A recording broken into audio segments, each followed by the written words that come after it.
in most space, if we were to ask you, how are you going to save more? We're going to hear about cutting what you have and cut the spending, and that might be true. The reality is that if you have less, then you can't have more out of that. So then you have to now look at some ways as to how can I increase, how can I capitalize on what I have so that I can have more to save me, right? Naturally, if my income rises, then I will have more in that um, to save, and that's the thing we want to drive at in this.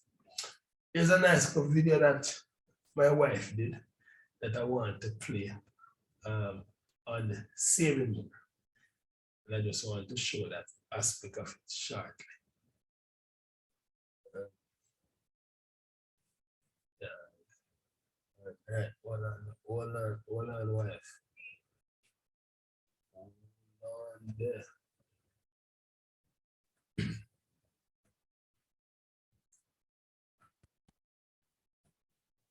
All right.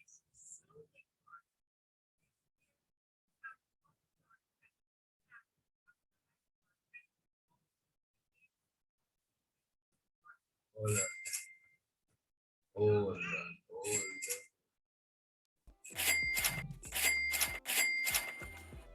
What's good, dreamers? Thanks for checking into the Positivity In, where everything is copacetic because God is in it.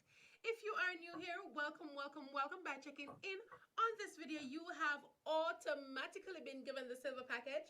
But please, do upgrade to gold by subscribing to this channel, or all the way up top to platinum by not only subscribing but liking this video, checking in with a comment below, and sharing with your friends. I'm your hostess with the mostess, Daniel Rabdan, and today, I'm going to be sharing some information with you about podcasting. Now, a lot of persons have been resorting to social media, as this is an avenue to boost up your assets, as this allows you to be exposed to an audience that you can influence and also. Hold on. Hold on. Let me see if I can. Were you hearing clearly? Or was it low? Yeah, we're hearing, but it's low, but I was hearing. Let's see if we can make it a little bit better now with some low lines. Hearing good way. Attract major opportunities in the mix. For example, YouTube, Instagram, Is this better? Hello? We're hearing, man. We're hearing. Does it play? Does it run? TikTok, Facebook. But what I really want to talk about is podcasting. Now, before I get into showing you how to actually go about creating your profile as a podcaster, I want to recommend a very reputable app, and this is Anchor. Now, Anchor is basically a host that allows you to upload your audio and basically distribute it to the major podcasting platforms that are available today, to include Apple and Google Podcasts, Spotify, Breaker, Castbox, and the list goes on. So all you need to do is go into the description. I've added the link to download this app.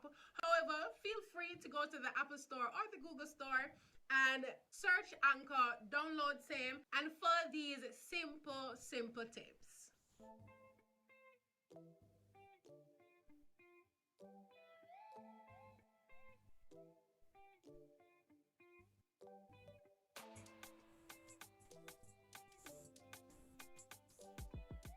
Once the download is complete, dreamers, go ahead and open the app, select the option to sign up, put in your name, your email address, and password, then proceed to selecting the sign up option that is available.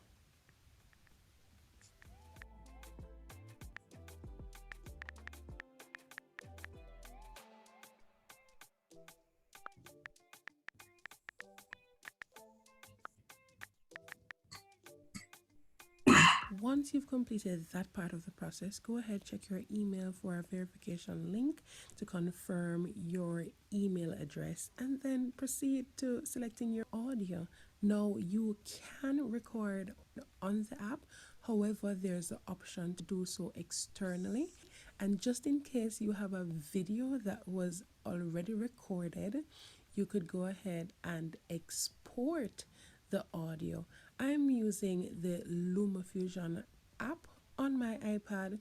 You may go ahead and use your preferred software to completing this action.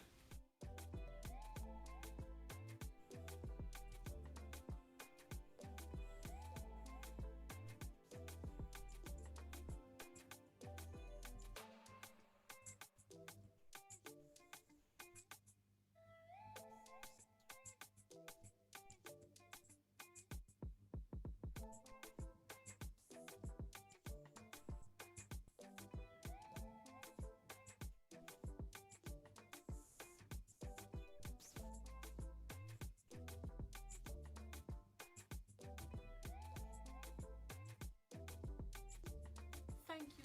So dreamers, once you would have completed your review, go ahead and export audio only.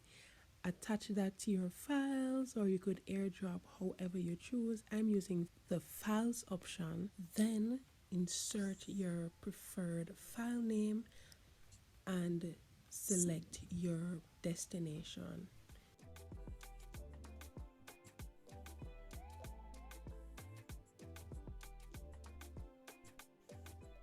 When the file is saved, it's now time to go back to the Anchor app and upload your very first audio. So you're going to select, I want to make a new podcast. It's going to give you a few options to allow notifications. But what is important now is the option, as I said earlier, to record, record with friends, library, which is what we're going to be using, voice messages, and so on. Go ahead and proceed to the library option. Once you've done that, select import, and it's going to take you to the files. Select your choice clip and wait for the processing to be complete.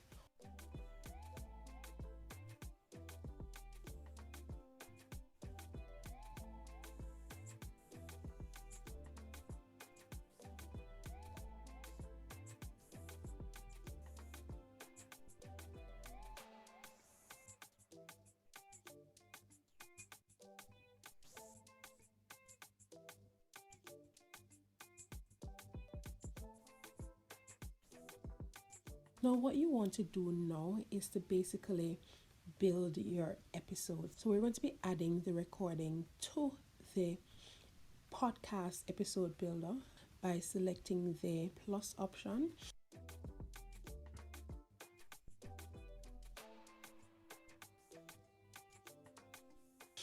I would suggest that you do a preview, and once you've done that, select that little pen beside the date and personalize your episodes.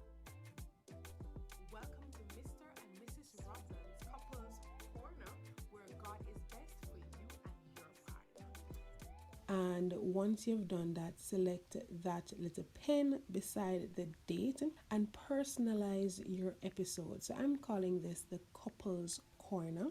And of course, I'm going to be giving a little description, though optional, so persons know once they come on, they'll be able to have an understanding of what is being offered in this episode.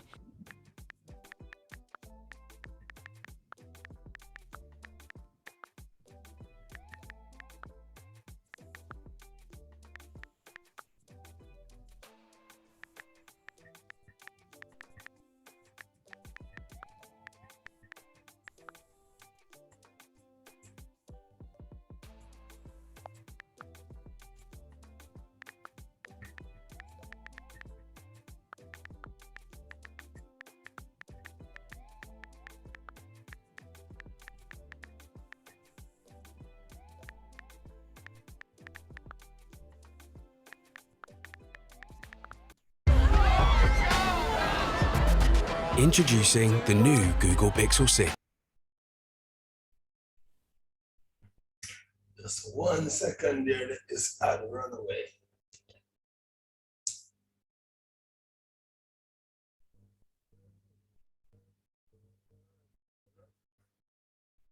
Really?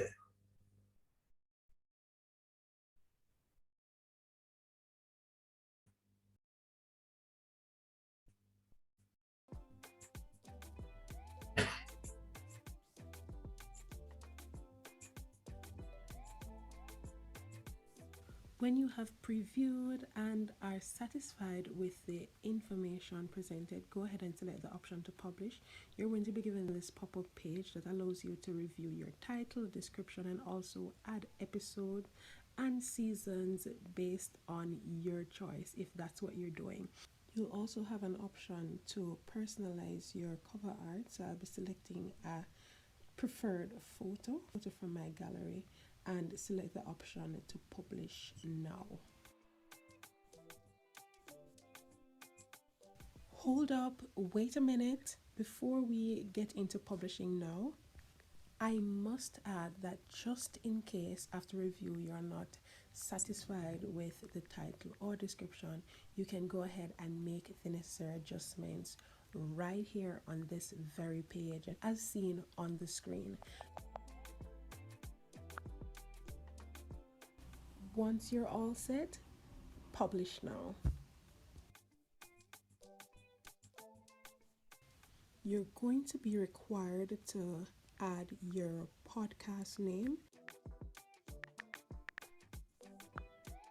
review your URL, and select the option to use same. You will now be entering the last leg of this journey, and that is adding your podcast descriptions. Go ahead and share with your listeners in this area what you are generally offering in your segments.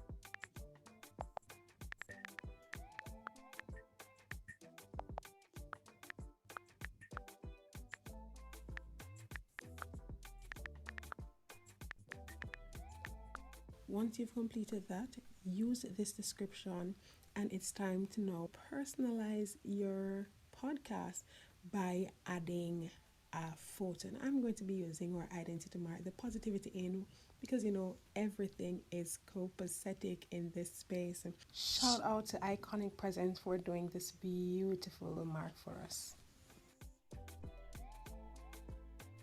Select the option to continue, and it's now time to select your category, and these are the categories that are available: art, books, design, fashion. You have business, career, entrepreneurship, comedy, that kind of thing, education, how to, fiction, government, and the list goes on. Once you've selected your preferred category, go ahead and select your language. Now for me, I'm English, and so automatically that would have been the selected option. Select next, and guess what, guys? It's time to publish your podcast. So go ahead and select that option, and voila, we have submitted your podcast for distribution. Click view distribution status, and you can automatically go to this page and see where and when your podcast is being distributed. You'll also get an email with an update on the status of distribution. That is it for today's video. Thank you so much for joining us. You can be a podcaster today. Join Anchor, create, distribute, and monetize your podcast all for free. Peace. Right. I wonder what all of that has to do with earning more, saving more. Well, a big part of increasing your earning, as I said, to be able to save more, you have to be able to earn. A big part of this is finding new creative ways that does not require your direct involvement, but can allow for you to actually earn. You hear me, lady? My speaker is at 100, but you went down low. You were okay before. Where is that happening tonight? That's See if I better can- now. That's That's far better. better. Far better. All I right. have to turn down now. Excellent. So, what I was saying is that what does that video have to do with saving more? Well, as I said before, that one of the arguments that we put forth here at EOB is that in order for you to be able to save more, you should naturally be earning more. All right. I know that there's a tendency persons will tell you that, hey, you got to cut your spending, but sometimes there's just nothing else to cut. You've already been living on the mere minimum. You have not been enjoying the best. You have not been taking vacations. You have not been squandering money. So therefore, the answer is not necessarily in cutting back, but it is on increasing your earning. And something that you're going to look at is something called passive earning. No, and this is just for opening, because I'm going to go in depth at this later on. But if you can create a podcast and get 1,000 download, meaning 1,000 persons, just think about your social group. Think about a skill that you have, something that you flow in naturally, something that people are always coming to you, Desiree, to ask advice about. Can you think about how you could make 1 5-minute video, 3 minutes the most for podcasts, and someone download 1,000 people, just 1,000 downloads, right? You could begin to start earning. Plus, what persons do is that they join platforms like Amazon and become an Amazon affiliate. What that does is Amazon give a personalized link to certain products. You put the link in your podcast and you talk about the people and product, how you have used it. And because these persons are loyal to you, it might be something they want. Rather than going straight to Amazon, go buy it. Then buy it through the link that Amazon provide you. You are getting a commission just through that. And so these are some of the ways how people are actually earning through these things. There's also what is called listening donation. So persons have done well in their podcast and sharing out information. People feel good about what you are sharing. They decide we want to give a donation to you. Those are some of the ways. But what if you're so good at the program and people, 3 minutes is not enough? It could be that you're going to start a podcast online course whereby people can come and log on and have a one-on-one with you. Then you can also offer what is called consultation. The beautiful thing about it is that with a podcast, they have a wide range of listeners. You better believe that they have more listeners than people who listen to you on Facebook and people listen to you on other social platforms. And so people right across the world, people could be booking you just to come and sit down and talk. So in your case, Lady Desiree, it could be finance. People want to come and talk to you about, don't know what your passion is, but absolutely come and sit down and talk to you about it and gain ideas. And they're actually paying for this. I tell you what, and I'm just looking at a friend of mine, he's showing me that they're earning some like 1,300 per month. Out of just downloads and affiliate links and Patreon, and of course they're earning additional amount out of offering courses. There's also what comes with this is sponsorship. If you have a wide social base, this is the era when people are not going through the formal media anymore. People will prefer, because these formal media are too expensive. You can offer something at a less rate and also reach a certain audience more effective than these traditional medias that people are actually not listening to anymore. So here comes sponsorship. people, wanted to go out and talk about their videos and stuff like that. If you can get up to 10,000 download, what you start having now is brand partnership. People now want to come and collaborate and partner with you. Then out of that, there's also speaking engagement. What if you're building your craft, building your skill into the area? You're now known to the world. People are inviting you now to come out and become a presentation. As I said, you can now move on to setting up a consultation business service.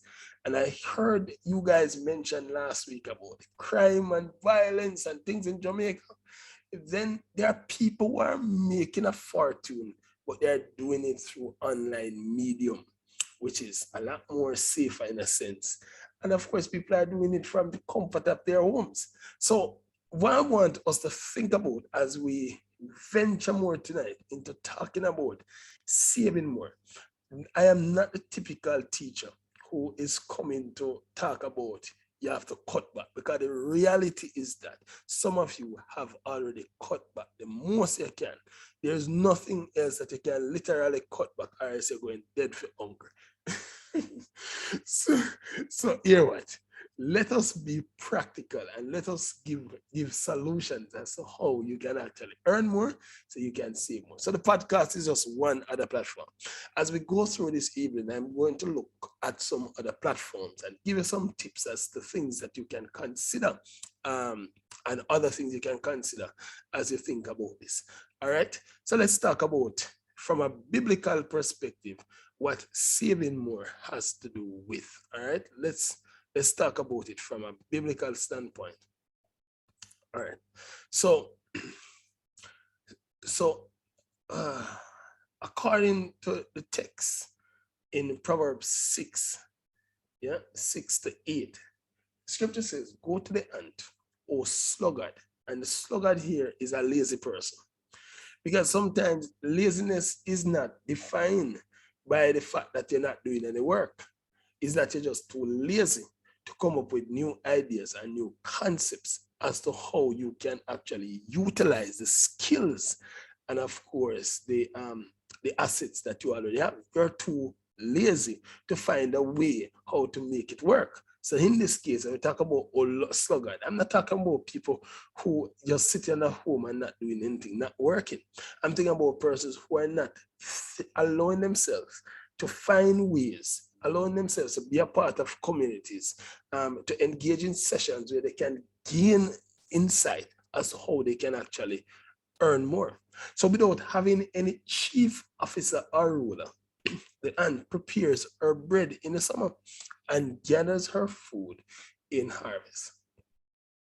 No insect is more laborious, not even the bee itself, and none is more fondly attached to or more careful to its young and its ant. If we're going to be effective in this life as a steward, we need to be one hardworking, but we also need to be caring towards our loved ones. Most of the time why people want to leave their 9-to-5 job is because they're saying, I can't get to do this part, being attached and taking care of my children, my family, having that space to be there for them. So I can't be hardworking and still create that sense of balance. All right. So what then we are going to look at is how the ant learns to master this. And this is why the ant is going to be our role model in terms of creating a balance between hard work and also family. Two important inspiration of saving more, are one, being hardworking, and two, our moral obligation for taking care of our family and children. So the book of Proverbs here speaks at depth on the value of hard work and the necessity for hard work. Equally, the importance of setting aside more for unforeseeable future. So industry is what determines our abilities to acquire, manage, and save more. A willingness to save is what determines if we have enough to survive in days that we are unable to work harder. The differences between success and failure, potential disappointment and fulfillment is often hard work. But what keeps us enjoying the fruit later is our capacity to develop and activate a plan for saving more. The ant, which is a good example, or I say a role model of being both a hard worker and a saver, is worthy to be emulated and is credited in scripture for its much wisdom. Having more is equal to saving more. Saving more, again, is going to come from a plan to earn more. You cannot have more unless you are saving more. Neither can you really save more unless you are earning more. Saving more is the fruit of dedication and consistency. It is a duty of every man, woman, steward to save more. Aristotle asserts that ants labor without rulers to direct them. And the truth is, many of us would not do what we're supposed to do effectively if had it not been that we had supervisors and managers and people with expectation. So why don't we allow ourselves to become our managers and supervisors, people with high expectation, and people will not let up, people will always expect the best from ourselves. What is going to happen when we begin to expect best from our own self? All right? That is something I want us to think about as we go through this class tonight. So therefore, having more comes through intrinsic motivation. Part of the thing that I am going to have to correct is my attitude. I am going to have to find that motivation inside, not just a desire for more, but a desire to do more, to attain more. All right? Important. Now, the plans of the diligent, according to Proverbs 21:5, lead surely to abundance, but everyone who is hasty comes only to poverty. And this is why I want us to understand the hard work I'm speaking about here is not just getting up and going to your 9-to-5 job. It is sitting down in those free time that you have when you can find them and putting together a meticulous plan to earn. No. As you put these plans together, they're not intended to work magically. And I can tell you, you can pray all you want. It is still going to require diligence. It's going to require you to get up, be disciplined, and keep motivated, keep going, try find a way to make sure things work.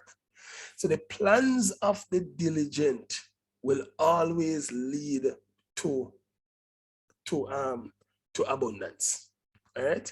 But everyone who is hasty, and I want you to understand this. Sometimes you start something and you will never see the success of it. It is said that even if you start a company, for you to begin to see the success of the company, sometimes it takes 20 years for you to actually see things start floating around like you want it to actually float around. So that means what you want, if you're going to have more, you have to have the intrinsic motivation to create a plan, keep on evaluating, keep on assessing, keep on checking the pros and the cons to make sure that it is successful. If you are too hasty, it leads to poverty because you're trying to gain more from it too quickly. And what happens is that company tends to fail. And if you don't see an immediate turnaround, people tend to give up. All right, so even as we go through this class, I want you to start thinking about what is your plan for acquiring more? What is your plan for acquiring more? It cannot be just that I'm going to get a second job, because the reality is you go and you work a second job, and at the end of the day, you are working to help somebody's vision come to pass. While that is good, you cannot give all of your life seeing to the successful completion or attainment of someone's vision. What about your vision? What we're going to understand is that no matter amount of jobs you have, those will only cover the basic needs that you have. But what is it that constitutes the more is that vision, that passion that you are able to turn into a plan and cause something special to happen in your life. So I want us to reject the myth Saving for your future doesn't happen by accident or miracle. Want us to understand something that we have to get up and put a plan in place to do. It is the development of a comprehensive framework, consistent application, and our diligence to stick to the plan. So you perhaps have never looked at it this way, but if you're going to save more, tonight you need to come up with a plan for acquiring more. And that is what this class is about this evening. You are not, you not only need to make a plan to save for the future, but you have to work your plan consistently. So basically, you have to cut expenses, as they say, in the interim and set aside money in some sort of fund, but that's still not enough. In general, the diligent person who we should exemplify, like the ant, is spoken of favorably by God and is the person who gets ahead financially. All right? So we're going to do it with diligence. And as I said earlier, when it comes to talking about laziness, God doesn't mince his words. And I'm not talking about the fact that you have a job, because some persons think that just because we have a job, I'm not lazy. But what have you been doing with all the skills that God have given to you? Those great qualities that people are always commending you for. When you go to work and your boss tell you, oh, you're such a great worker because you do what? What have you been doing in terms of allowing that to become an asset for yourself? All right? So what we'll observe in the scriptures about saving money, God uses strong words to confront people who struggle with being idle. So even when we have left our job, God is still holding us accountable for how we handle those hours. Are we giving back some of our time to worship? Are we giving back some of our time to charity? But are we also giving back some of our time to establish the vision? All of us were sent to this earth to add some part of value, and it does not stop at your workplace. God lets it be known that not working is one sure way you will end up in poverty. And the working here is not limited to your 9-to-5 job. It's about not putting a plan in place, not activating a plan to earn more, to acquire more. And that's what this course is about. Laziness does not mean, as I said, not having a job, but our attitude to prepare for tomorrow. What is your attitude? If I should ask you on a scale of 1 to 10, and I'm not just talking about your emotional impulse, I am asking you about where's your drive, your passion? How hard have you been going to ensure that tomorrow you can have more? How well have you managed to be to ensure that tomorrow will be a better day as you press towards your goal? So Proverbs 10:4-5 says, a slack hand causes poverty, but the hand of the diligent makes rich. Something that is connected to wealth, all through texts and all through the wealthy persons, Warren Buffett and Robert Kiyosaki and all these wealthy people that we listen, who didn't born with natural wealth, but made wealth. What you will hear them all speak about is diligence, making a plan, going at it, failing at it, evaluating, and coming back, going at it again. That's something we're going to have to adapt. So the Bible said, he who gathers in the summer is a prudent son. And as we talk about the summer, I'm talking about all the time that is available to us now, the free time that we have, right? The time that we naturally just sit down and watch some movie or just browse some social media. Or could you be using this time as a manager to develop a plan, to evaluate that plan, to activate the plan? So that's something we're going to have to look at. Here's how the scripture said, but he who sleeps in the harvest is a son who brings shame. See to it that when there's a time for you to be, when you could have been earning don't let it be that you're sleeping. And here is the sleep here is not just talking about physical sleep. It's just talking about not just being unaware, not having that sense of consciousness. That's what we're looking at. Yes. So another essential lesson we can learn from scripture about saving money is, as I said, spend less, save more. So instead of spending paycheck to paycheck, make a plan to save paycheck to paycheck. Wonder if we hear that. Rather than spend paycheck to paycheck, make a plan to save paycheck to paycheck. And it's customary that we pay our bills before we save any. So we save out of what is left. But I want us to turn it around. And we're going to pay ourselves first and then pay the bills after. I want it to be that even if you're running short, Lady Desiree, you're taking a loan from yourself, which must be paid. And it must be repaid with interest. All right? And I want you to put that maximum interest on that. So when you borrow a loan from yourself, make it so expensive. You have to pay back double every time. And as you begin to increase, you make the rules even more stringent. All right? That's it. That's what diligence looks like. Proverbs 21:20 says, precious treasure and oil are in the wise man's dwelling, but a foolish man devours it. And just think about, because you have it, yep. It's not okay for you to just devour it and spend it. The wise man must always have more. So that's the intent. All right. So we're going to remind ourselves of what saving is all about. So saving refers to the money that a person has left over after they subtract out their consumer spending from disposable income over a given time period. But this is the definition that the dictionary gives. And I think that this is responsible largely for poverty. So I think that we should change it again.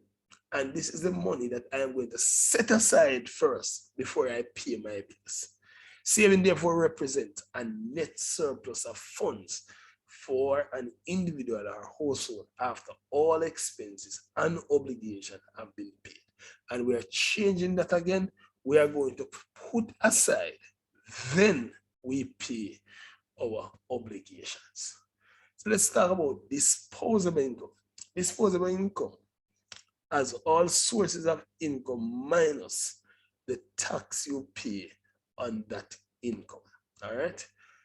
Here's what Proverbs 30:24-25. 4 things on earth are small, reminding you, yet they are extremely wise. The hands are creatures of little strength, yet they store up their food in the summer. So we must always have a plan to be taken out of our income to set aside. So savings are kept in the form of either cash or cash equivalent. So, if you purchase a house, that's almost a cash equivalent, right? Because the house has some form of value. So which is exposed to no risk of loss, but also comes with corresponding minimal return. And this is why when I look at having a house, it comes with minimal return, because it's not like you're investing a room to Airbnb, so you're getting some returns on it. You're waiting on the property to basically appreciate over time. All right, that's what you're actually doing. Yeah, same thing with the cash that you have in a bank, right? You are taking your time, right? It's staying in an account, and Lady Desiree would have said that to us, I think 2 weeks ago, that it's there in a checking account. You're not making any interest on it. If it's in a saving account, you're getting a minimal. So then we have to find a way how to get the money to work for us. All right. So here are some critical points for saving. Saving is the amount of money left over after spending on other obligations are deducted from earnings. And we said we're changing that around. We are rather going to set the money aside that we are saving, and then we pay those obligations.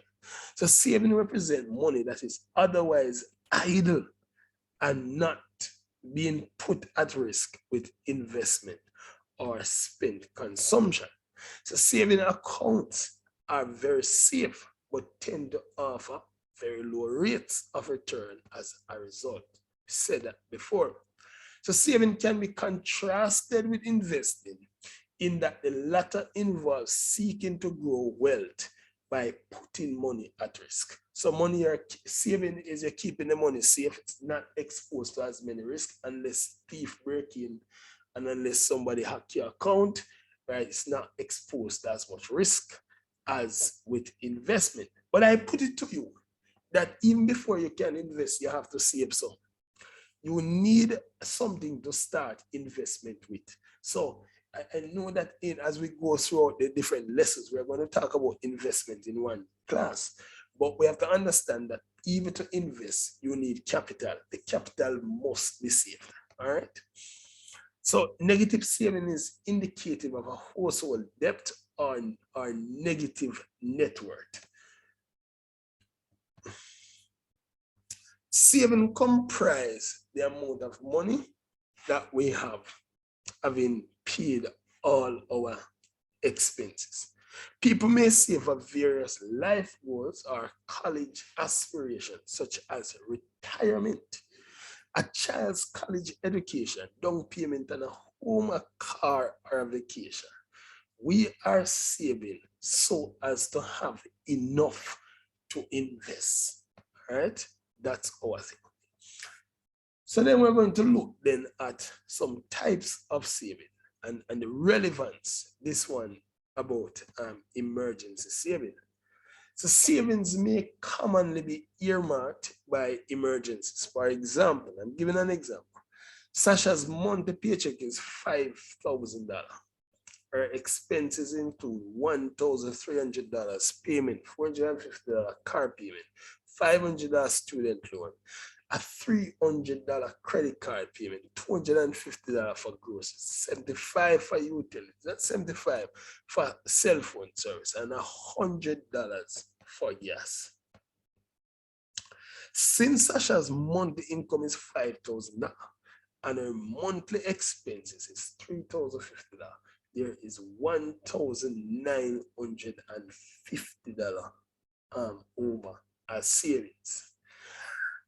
A way she could have done to improve this, to ensure, is to set herself a task that I am going to save $2,000 for my for this month. I'm going to save $2,000. What it means is that this is going to lead her to try and reduce the amount of money she spends on her credit card, the amount of grocery that she buys, and the amount that she spends on utility, the amount that she's perhaps spending on gas, because she's turned around rather than just saving what is left. She is saving proactively, making a commitment to save proactively, and allowing her expenses to fall within that margin. So if Sasha saves or maintains this excess as saving and later faces an emergency, there will be no more money to live on while resolving the issue, right? So this is what we say lead to what we call living by paycheck, which a lot of persons know. If one is unable to maintain savings, they may be said to be living paycheck to paycheck. If such a person experiences any form of emergency, there is often not enough money saved up to live on, and they may risk falling into debt or bankruptcy. All right. So this is why I know we're going to suggest that persons have different types of saving account. And you can, again, this is just our recommendations. Persons have different variations how they see it. So there are different types of saving accounts that offers by a bank that come with different features and limitations. If you're serious about saving, you should investigate the type of models that are available to you. So I just remind you have saving account, you have checking account. Then you have a wide range of portfolios that are available at your local bank. And sometimes you have to call Desiree and find out what NCB have, notwithstanding NCB is going to charge you for withdrawing your money. All right. So you have to shop around. This is how serious you are about the money that you're putting down, because you want to hold the value and you also want to be able to have it to use later on as what I call as an asset.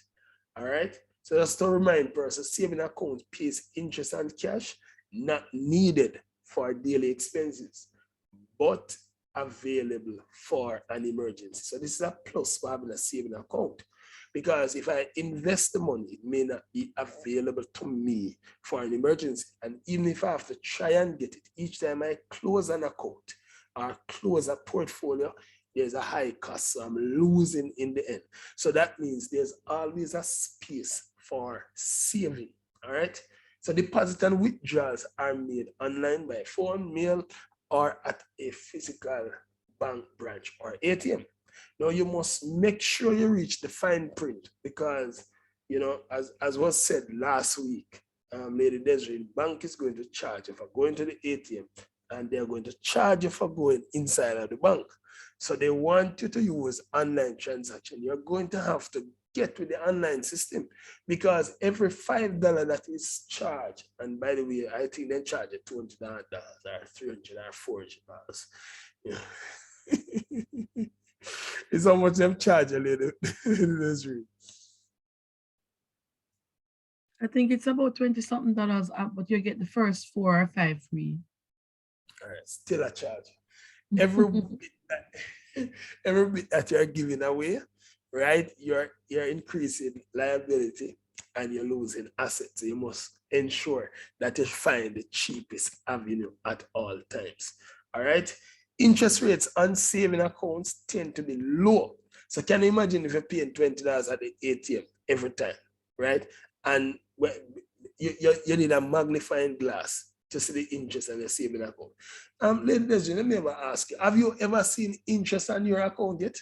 Because me can't see I can't recall the interest on my saving account. And you will tell me. It's dependent on the type of account that you have. So as you mentioned, there are different types of savings. So if usually for the savings accounts that are compulsory savings, like for instance, it compels you to save a set amount every month. Yes. Usually, you have to maintain a minimum balance on those to be able to earn the interest promised to you. So usually those will attract a higher interest rate. Rev, you're not well, you're struggling, you're having a cold? No, man, I'm good. Okay. Yeah, I was just about to tell you about what you could take to get better. Oh, yeah, you can still tell me, man. Maybe you're using them already, but turmeric, ginger, garlic. I don't know if you have fever grass over there, but turmeric and ginger is very popular along with garlic. And if you can find lime, you blend everything together with a little bit of water to make a paste, and you take a teaspoon in like maybe a teaspoon in the morning and one at night. Apple cider vinegar with warm water is also very good, especially if your sinuses are draining. You drink a cork full with the warm water every morning. You can also gargle with some, spit that out and drink the rest. It drains the sinuses and clears it very quickly. No, me need to write that down for sure. But thank God my wife, so she can take note. Absolutely. All right, thank you. Awesome. Right, so that's what we're saying. We have to open ourselves up to research. And so you're hearing that there are some accounts that you're saving, you have to save a certain amount. I don't know if Jamaica still do things like fixed deposit and all those kind of stuff. We do, man. Right. Exactly. So you have to find something. Go to your bank and find the best. Don't just put down your money in the bank. Go and find what is the best model for increasing your earnings and their savings. All right. So that's very important. Very important. So the best saving accounts can usually be found online. That's for overseas. Jamaica don't really have no online bank, right? Because they'll pay a lot in terms of higher interest rate. But of course, that comes with a risk as well. Because anywhere you have a bank where you can physically walk in, I think the risk is always greater. All right, but that's just for information to pass over. So online only accounts may be examples of high yielding saving accounts, which can offer as much as 20 to 25 times higher interest on deposit than national average. Checking accounts, and Lady Desiree said this is phasing out in Jamaica, but these are still necessary in places like USA but I don't know about England. I don't know if I've never had a checking account here. But I know, like, if you want to pay bills and stuff like that, I think, checking accounts works. You can write a check, and that's where checks are still practiced, like in America. All right. So checking account offers. But why are people still opening checking accounts? Why are people still drawing checks and you can pay the bills online? I think it has to do a lot with culture, because I mean I've seen people come to church and they pay an offering or stuff like that. They write a check. It's expensive. The paper is expensive. It's just like, and I've gone a lot of places to minister. I've gone a lot of places to as a speaker, and they write me a check. It annoys me. Culture. But yeah, you pay to lodge it, don't it? No, because when I used to get check, it would be in America, and my bank has an app that you just scan it and it just go in your account. Okay. Just that it take a while, as opposed to just cash right away. Yeah, but people still do it. I think there's a plus to it in America too. Where when it comes on to paying bills as opposed to paying it from I think if you want to pay, like, you want to move to a directly to pay, like direct account, like you want to pay directly, I think most of the banks don't offer that in terms of a saving account, but they'll do it for a checking account. The other thing with a saving account too is that you have to have a minimum amount with in it at all times. With you mean overseas? Yeah. In well, at least the bank I had, and but the checking account, no, you can't have $0 in it. The only time you start to incur any fee with $0 is if someone make a request for money and it's going to overdraft. Yeah. Yeah. So I guess those are some of the reasons why people still stick to having that one for paying bills, especially. Yeah, you can still zero out some of the savings accounts here, unless it's the compulsory savings ones. But you can still, you can still zero out your savings account, the regular savings accounts that are used. And they don't charge you any money? No. Most saving accounts have a minimum fee, especially in America. Like you can't go below this. Yeah, because when I used to have my I'm with Chase Bank. Yeah. If my money goes below a certain amount that I agreed to pay when I was opening the account, for every day that it is out, they charge me, and they're charging it based on, they keep charging more and more and more. So you end up having to pay more. Whereas if that was my checking account, that would not be the same case. And we also know that credit union have a different kind of dynamics from commercial banks as well. So, it has to do with all of that.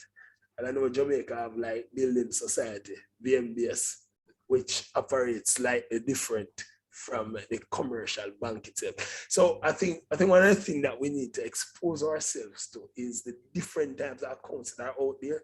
What are the pros and what are the cons, and then keep revising those models, and making sure that you're actually getting the best.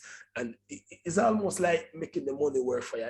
It's easy to sit down and just know say your money there at the bank and that's it, versus having an active plan. Like we decide that every month me I make it my point of duty to go in, go talk to one of them free bank person that where according to Desiree is not encouraging us to go inside of the bank. Me need to go in at the bank because me like No, man, for investments, man, you can go in, man. For investments, you're going. It's not just investment. Remember, you have also, well, I don't know if NCB remove them kind of people.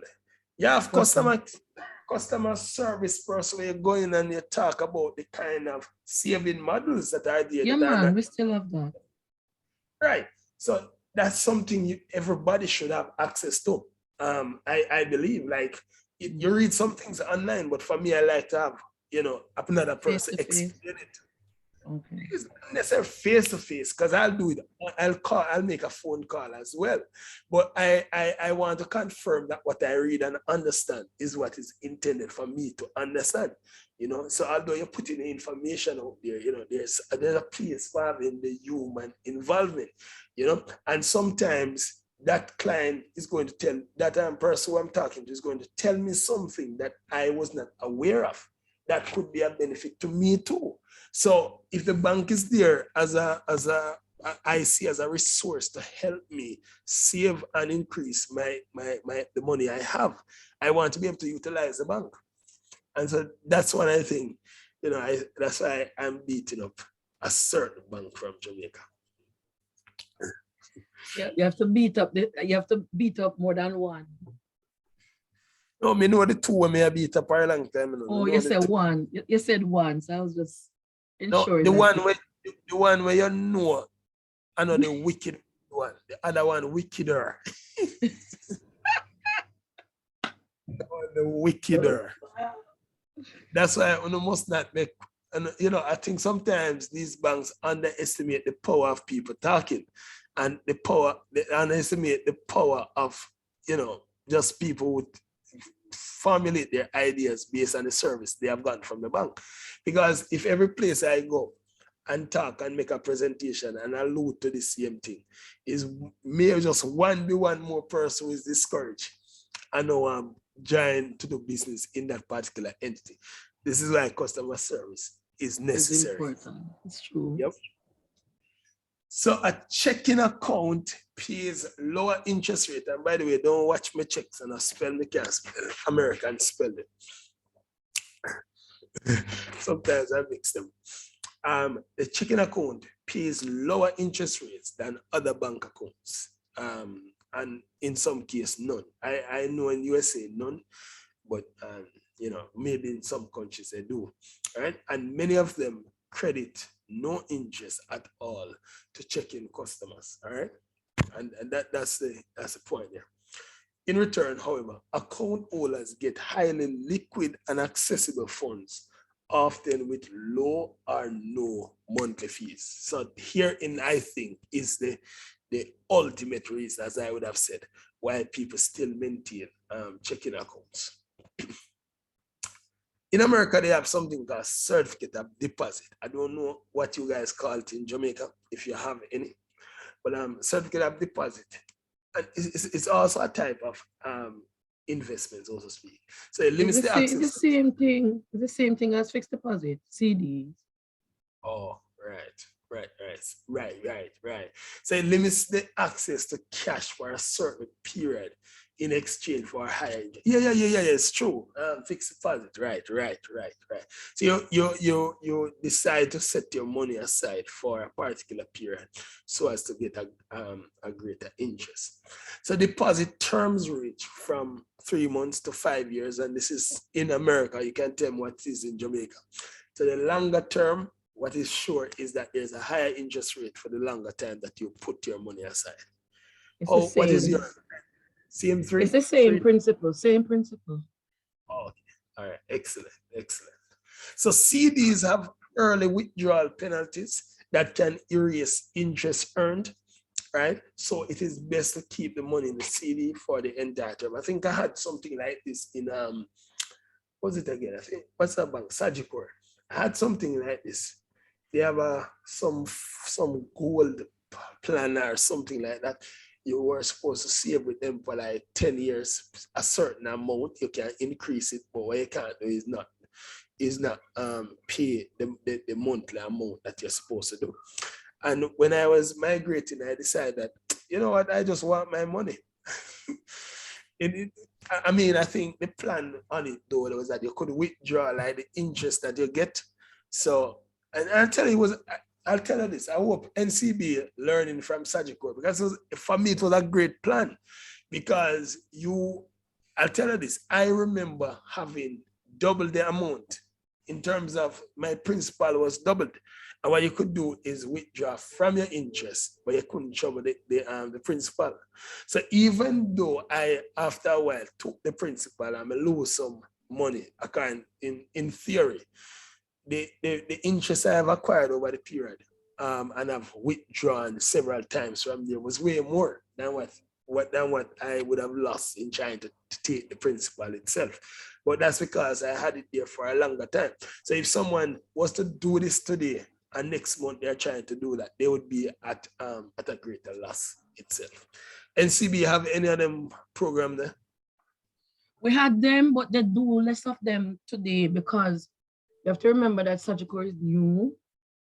They're going to want to encourage depositors to take money and leave it for an extended period of time, because they need to have the deposit base strengthened and increased. For NCB, the need is not so great. So you don't really have many of those types of savings anymore. Okay. But we do have long-term savings, and just as there are penalties for breaking it, if it is that you're going to do it before the agreed time, it still exists. Okay, so you're saying it's better for people to go to Sagicor then? And we remember, that we have Cap Markets, which is an investment arm of the bank, So if you're talking about long-term investment, then you go there, you invest with Cap Markets, and there is a rep in every branch for Cap Markets. Right. So I guess my point though is to get persons to know that there's more than just having just a saving, just have your money in a bank. Because I think that's one of the things that we don't practice, even as just Jamaicans or just ordinary people. We just think it's okay just to have your money at the bank, but not like actively be following up, having a plan to hear what I want to have. I want to be in the best scheme. And the truth is, sometimes we have some money put down for a period of time that we could have just we're going to have it there for a long while anyways. We could have just go put it down for 12 months then, because we're not planning to move it, but it's actually just sitting there in the account. And so this is what I'm sort of driving at in saying that, we have to move away from this sluggard mentality and see your money as a tool for increasing value. Okay, so shopping around for the best CD rate or just about any saving portfolio is critical if you want to maximize your investment. This is something I am encouraging. All right.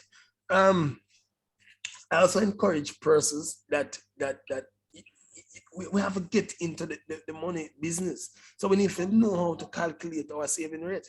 So one saving rate is a percentage of disposable personal income that is kept rather than spent on consumption or obligation.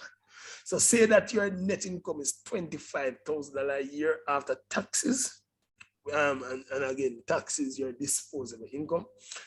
And over the course of the year, you also spend $24,000 in consumption, bills and other expenditures.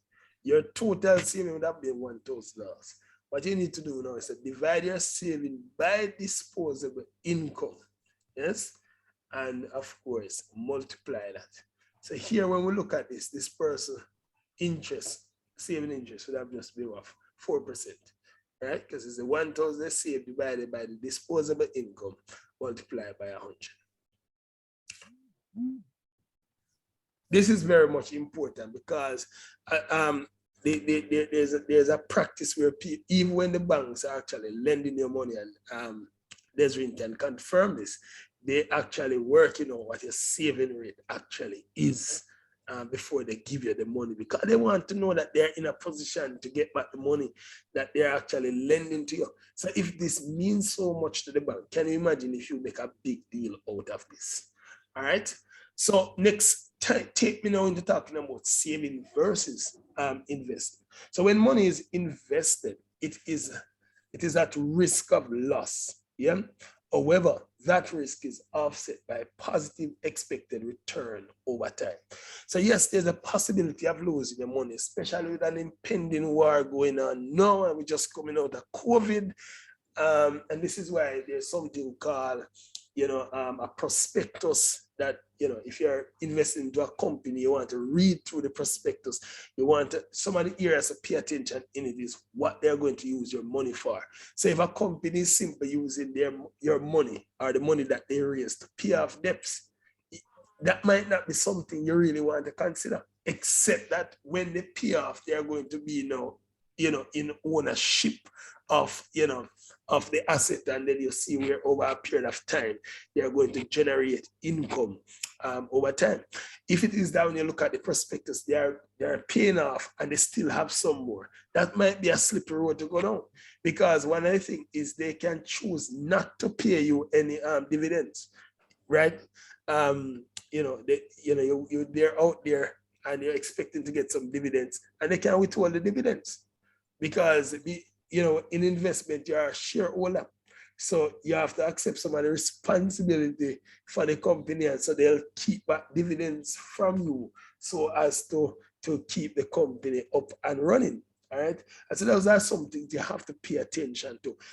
You have to look at the company's track record, financial records. And that is why I know if we're going to if you're going to increase your income, you have to fall in love with numbers. Financial literacy is something that you're going to always be doing. So, look at their history, look at their expenditure, look at their income over the years, look what they have done with the money that they have actually come in with. Look, how much they are investing in other areas.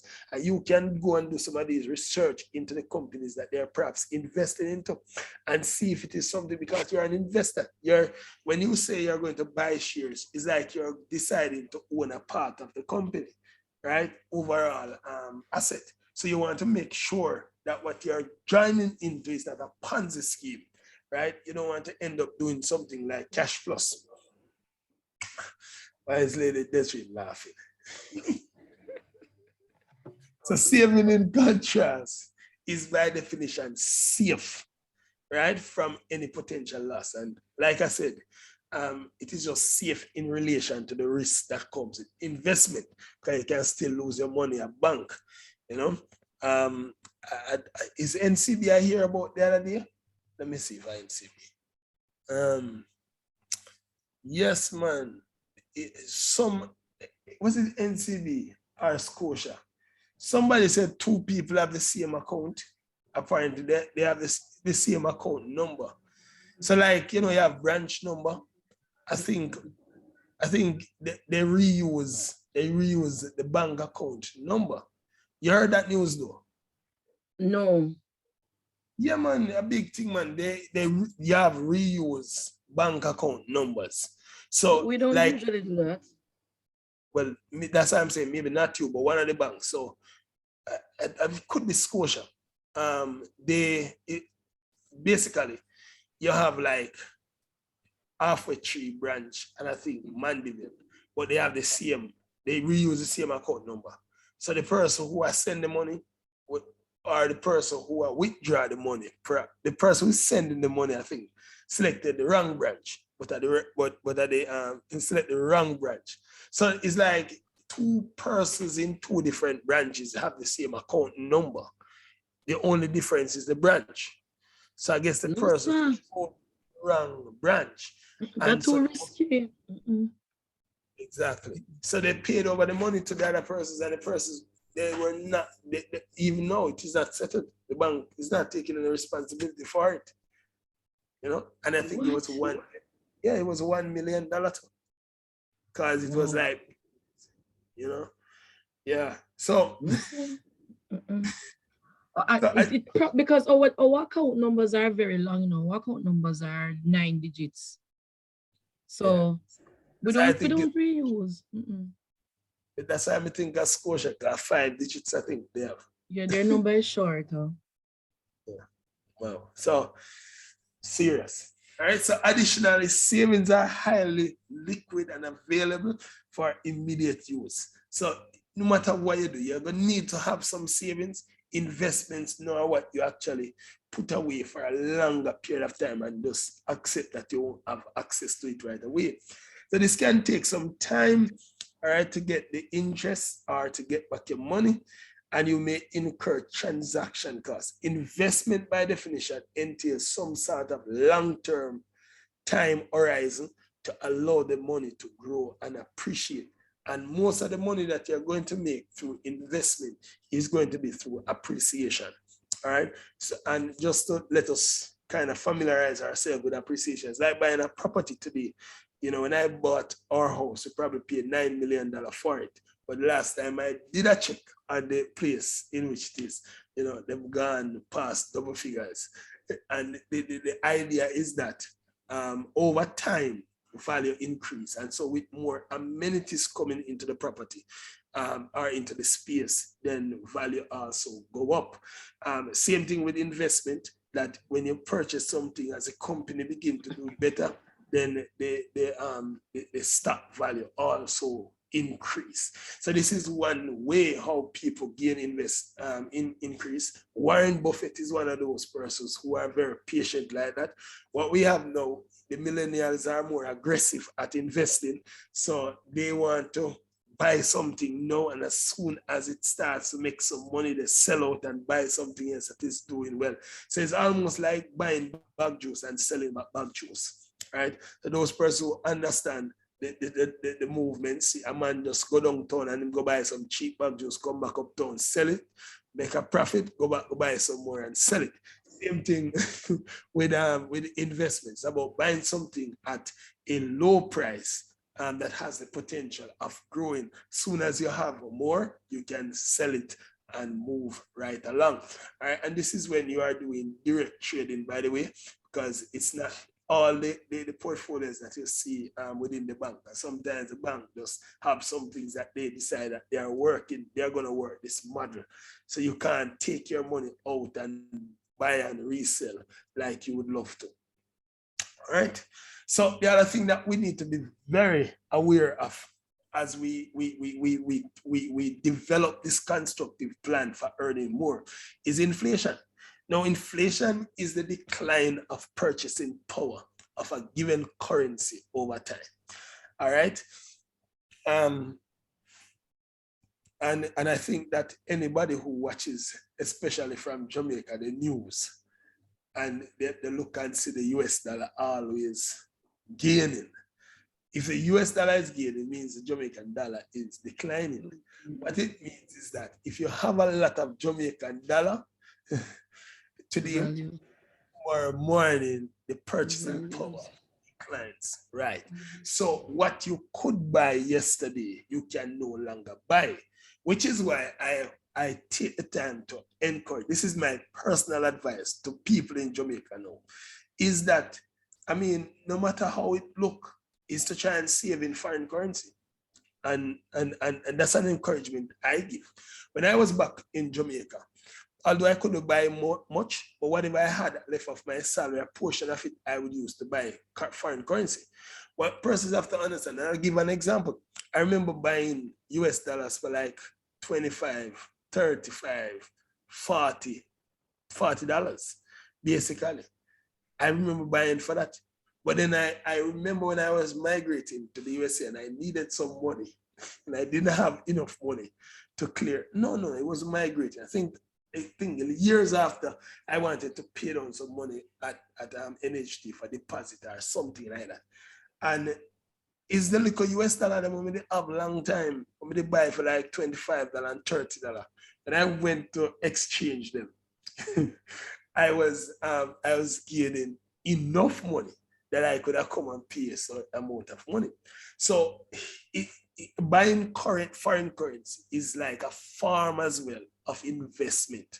So you may purchase, a high amount, no, but later on, because the dollar is projected to decline, you're actually investing. So that's what I think. So if you have a lot of Jamaican money, just sit down in a bank, just know you're losing earning power. And so you might want to consider you might want to consider saving in foreign currency. Something I don't like with Jamaica now, Desiree, and you can tell me your views on it.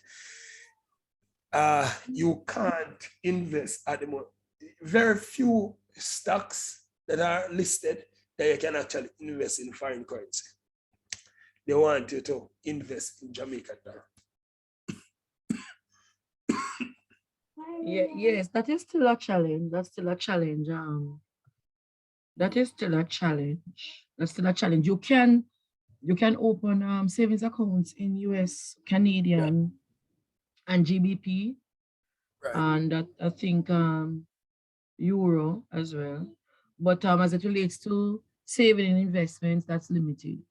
But Yeah, there are other investment organizations that does investments alone. They're not a commercial bank that can offer you different instruments that you can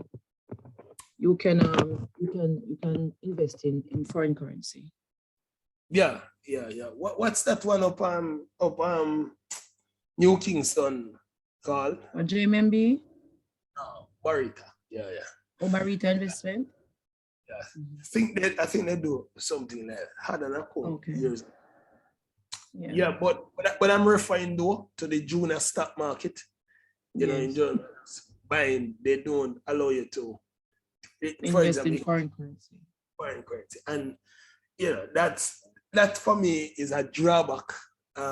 Because at the end of the day, even if I seemingly look like I'm gaining on there, with the rate at which the dollar is declining, it's hard to think that it works out. You know what I mean? Because you may gain, let's say I gain some money on it for the next 5 years or so.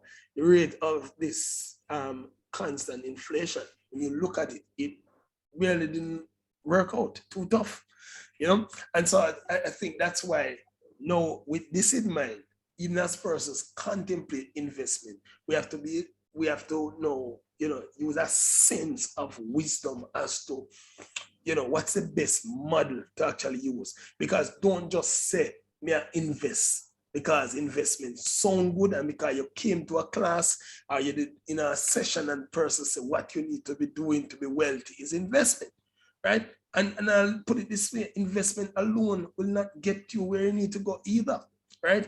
You have to have a constructive plan, something you're going back to, and something you have to be visiting that plan, renewing the plan, taking more steps, revising the plan to get where you actually desire to go.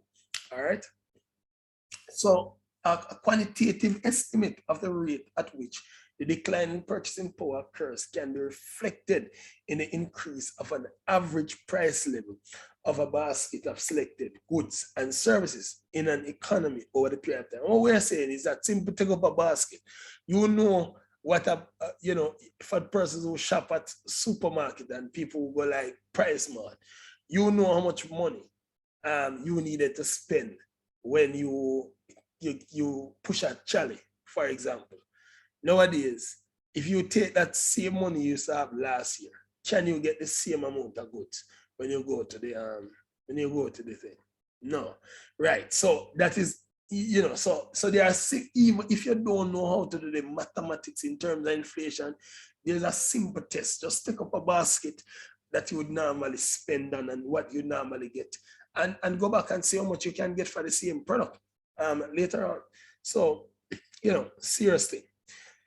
All right. And so in places like USA now, I think the inflation rate is significant as well. It has been eroding over the last 2 years significantly.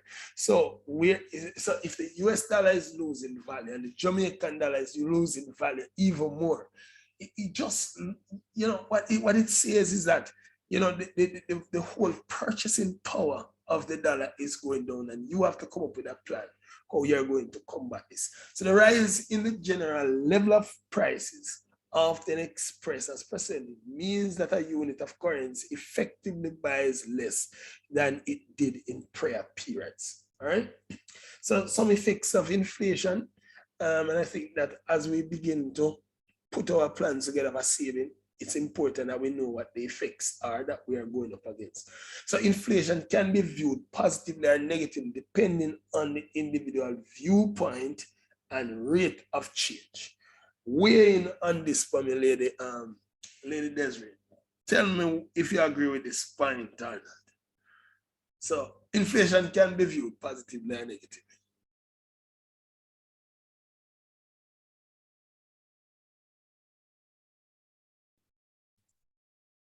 Think you're muted. Sorry, I'm here talking to myself. No, I was just rereading your statement. Yeah. So you are speaking of the effects of inflation, and you're saying inflation can be viewed positively or Or negative. negatively depending on the individual's perspective Mhm. and rate of change. Mhm. Expound a little bit. Think about me in England versus Yeah. you in. Oh, that's what you mean. Oh, I thought you were just talking about individuals within the same space. Right. No, right. So and it could be people in the same space. What if you're in Jamaica and you have a lot of foreign currency? Okay. For you, Okay. for you, inflation is a positive thing. You are Yes. smiling because what it means is that the value of your foreign currency is more. It means you have more versus the man who have. And you just hope that the dollar you just hope that it doesn't. But the thing is, when you look on the trend anyway, it's very unlikely that the US dollar is really going to, depreciate in value. No, it's not. And even if it does for a season, it goes back up eventually. Yeah. And if it go down by $2, it's gonna go up by $5 next. So But wouldn't you say you would prefer to save in euro or GBP rather than US, because that one is the highest right now? I think I think it's subjective. When you look at the American dollar being the central dollar worldwide, is what is really just used worldwide. Right. You're not at any significant loss. Why? Because this is what is used worldwide. So it's almost like this is the international dollar. So you're on the international. 1 second, Rev, give me a minute here. Somebody's at the gate. 1 second. All right. Yeah. All right. So we just take our time. So people with tangible assets.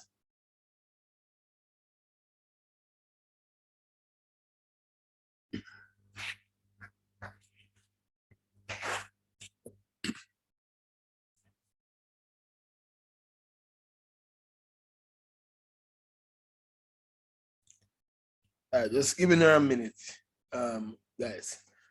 All right. Lady Keisha, you guys with me? You have any questions for me, Sir Cleon?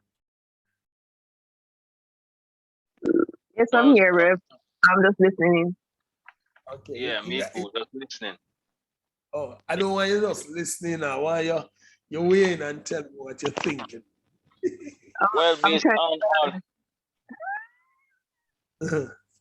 based on the expertise, right. Lady Desiree seems to have more expertise in the area, so I'm just listening and evaluating. Yeah.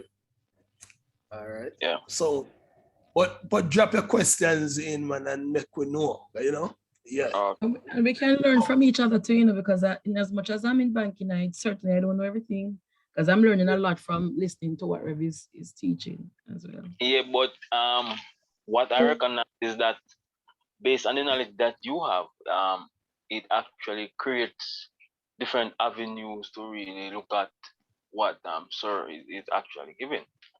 So it's really good to listen. Yeah. Yeah. All right. Yeah, man. But if you have questions. Yeah. Yes, I understand. We want what I'm saying to not just be nice and informative, but want you, as you put your saving plan together, that you're conscious about these things that we're talking about. All right. Yeah, man. Yeah. How about What the would dedication? like to ask Oh yeah. Lady Go- Desiree. I think it was last week we're talking about your accounts being closed if they are there Yes. for too long. Is that the same with the foreign account? No, the difference with the foreign accounts is that what I took note of is that if it is that you go below the stipulated amount, I think Rev alluded to it earlier. So like the minimum to open a US account is 100 US. And if your balance goes below 100, then they charge you a monthly fee, I think of $2 something. If you go, Okay. I'm assuming it's the same for all foreign currency accounts. Yeah, and if you lose the amount, as in if they have subtract all there is, then of course, it's going to now become dormant. Well, I guess well, that because I had a foreign account and left it for a while and when I got back, it was closed. Oh, it was below the minimum? I'm not sure because I had more than the amount, but I guess probably it was there too long. I don't know what's happened. Did you change your address? No. And you didn't get any letters advising you that your account was dormant and ask you to come Get a into? letter? No. And that's You're at NCB or Scotia? Yes, NCB. Oh, Scotia. Oh, wow. Thank God. Thank God it's not us this time. You're with one of the wicked bank them. No, because I know that we normally send the letters out. That much I know because I used to have to print those letters and send them out years ago when I was at a branch. So I know we do send the letters out. And in some cases, If I can be a little bit biased, I think Jane probably over the years have been a little bit. They have a little advantage where it comes on to foreign currency accounts. Oh, not anymore, because remember they're a commercial bank now, so they're gonna have to be guided by BOJ's regulations. Whereas before, because they were operating as a building society, they were able to keep accounts for longer on the books without them being active. Yeah, and I think guys, I think sometimes, like I said, explore the models. But as Desiree mentioned about building society, but I think VMBS, those guys, those are still, that one is still a building society. Yeah.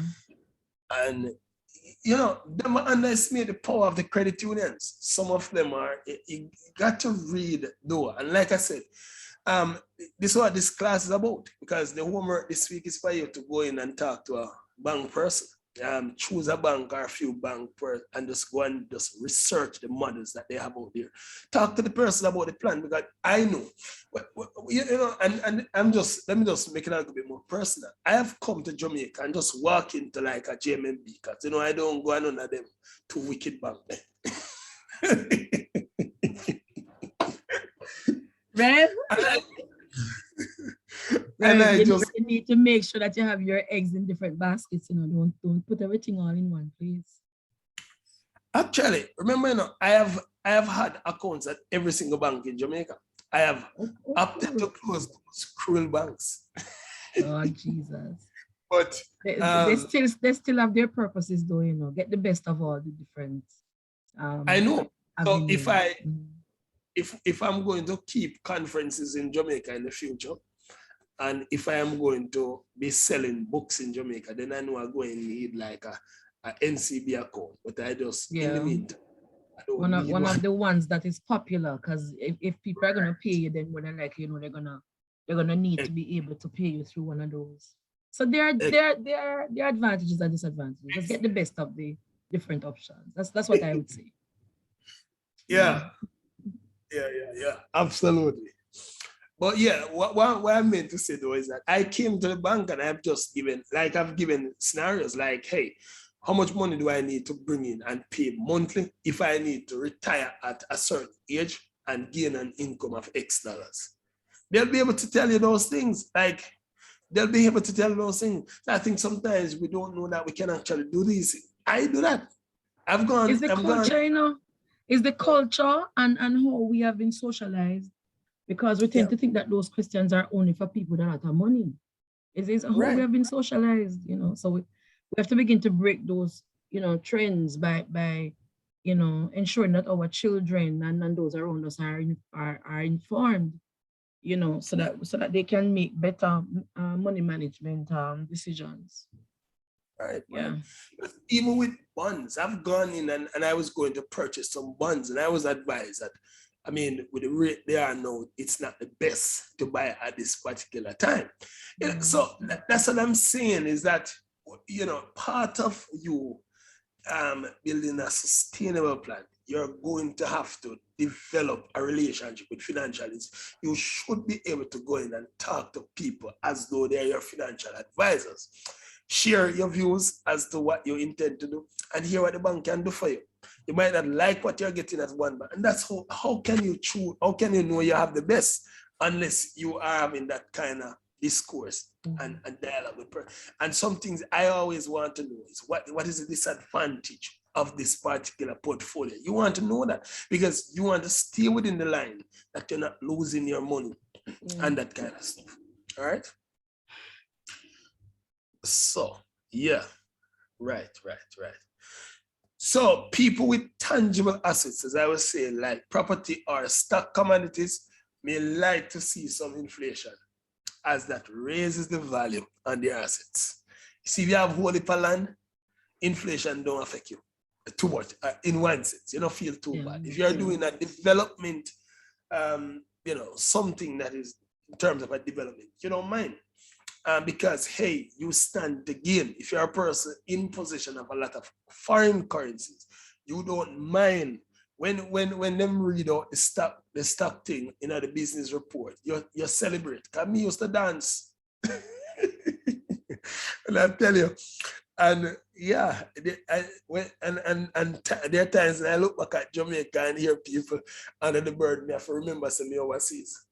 Because I'll tell you this. I paid off my student loan with 1 month salary. And it's not because they are getting no wallet for money. It's just because so when you look at the rate of the currency, the inflation, I owe them this fixed amount, but because of inflation, the dollar losing power, I can get more for little. And that's a plus. So, I'm just saying that this is a good reason to save foreign currency. All right. People holding cash may not like inflation. I'm talking about people with local currency, as it erodes the value of their cash holdings. So your people, say that's why a person who shops regularly, for example, in Jamaica, goes to the supermarket with Jamaican dollar, they can now purchase less. So they won't enjoy this. Right? A person who is getting pay overseas with foreign currency is going to feel different, because when them go to the supermarket, they're going to get more for the money. So it has a different effect. So ideally, an optimum level of inflation is required to promote spending to a certain extent instead of saving, thereby nurturing economic growth. So inflation is not all bad, I'm saying. Because the Bank of Jamaica will create a scenario to ensure that there's some level of inflation, all right? Because that's how it forces people to spend and the money circulate within an economy. All right, so we can calculate the inflation rate. Naturally, this is, if you want to do some math, so how you do this, you record the BAC, you record the current year, the enter the market value for the item, both past and present, and you compute the consumer price index. Lastly, you calculate inflation. And we have a nice little example over here, all right, with how we do that. So you can see that in the classroom later. So the opposite of inflation is deflation, and this is what Lady Desiree was telling us, that there was one time when car used to appreciate.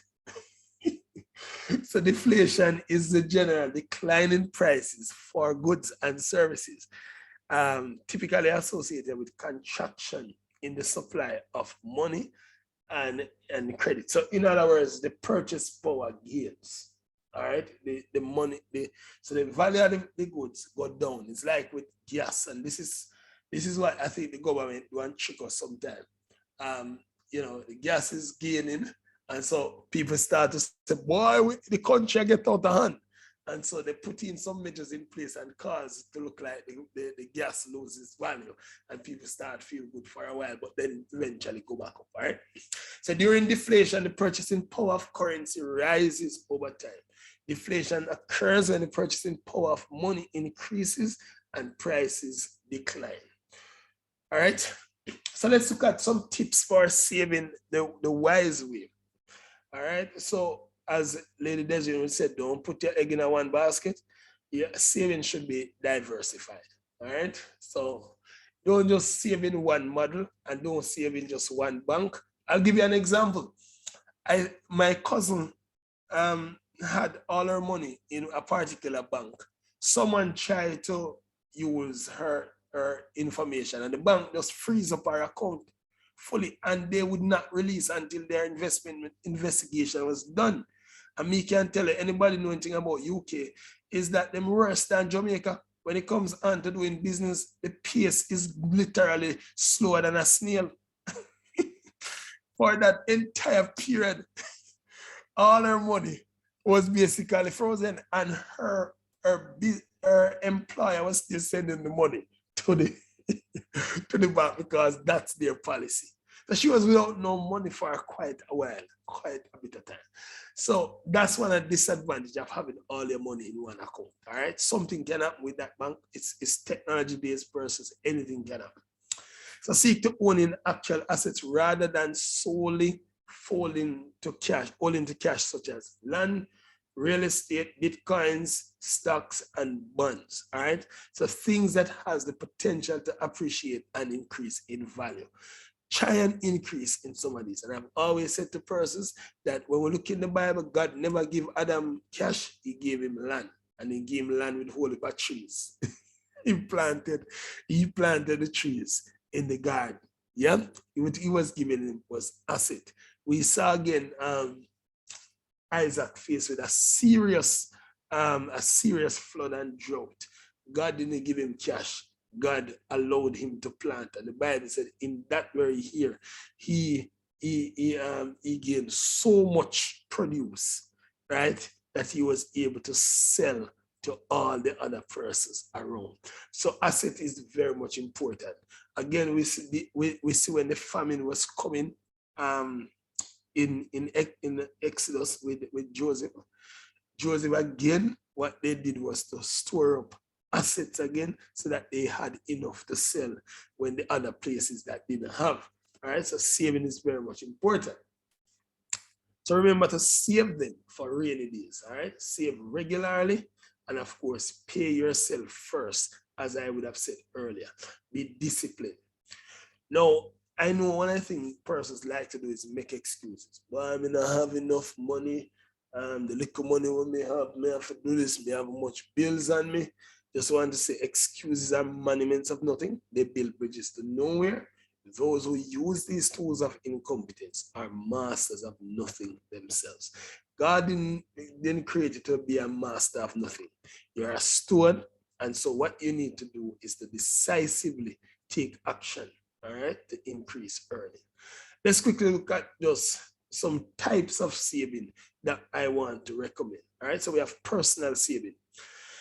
Resist the temptation to only save after you have settled your outstanding debts and bills. That's something I've been saying from the beginning. Saving should be intentional and as such should be treated as a regular expenditure. Treat saving as a frequent expenditure that must be satisfied. So it's one of your expenditure. Notice when you have the light bill to pay, you're going to do everything to pay. That's how you should treat saving. Saving should be urgent and should not be put off for a later date under no circumstance. This is the kind of discipline that you must take to the table. Look at this now. Where you fail to satisfy this debt, you should bill yourself 100% late fee. How much money you owe yourself here in the desert? How much you owe yourself? Boy, I'm holy. Well, that's how it must be. You must be. So A worldwide practice for saving with your income, which is realistic, is what they call it 20, 30, 50, where 50% take care of your needs. So that's all the essential stuff that you need to do, your expenditure, your bills, stuff like that. 30% that you want. So this is where you go to the restaurant, you go watch a movie, stuff like that. And the 20% must be your saving. All right, so at least 20% of your income should go towards saving. 50% maximum should go towards necessities, while 30% go towards discretionary items.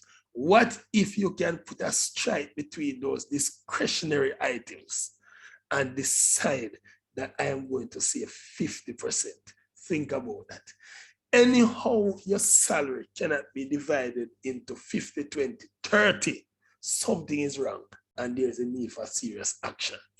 All right, so this is called the 50, 30, 20 rule of thumb, and it provides a quick and easy way for you to budget your money. Work out your money to them tomorrow and see. Simple way to find out what is 20% of your income is to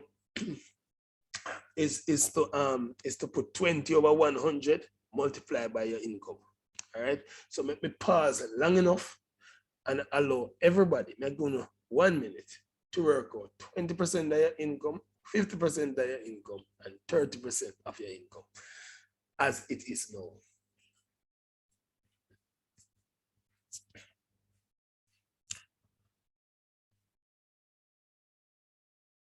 So again, to work out 20% is to put 20 over 100 times your income. All right. And then 50%, that's 50 over 100 times your income, 30 over 100 times your income. All right.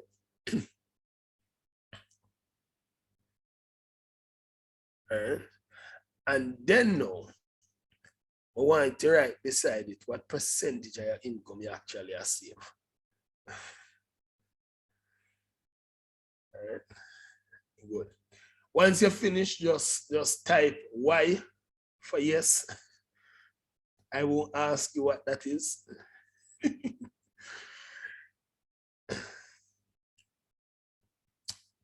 You can just type Y once you finish. I will ask you what that is.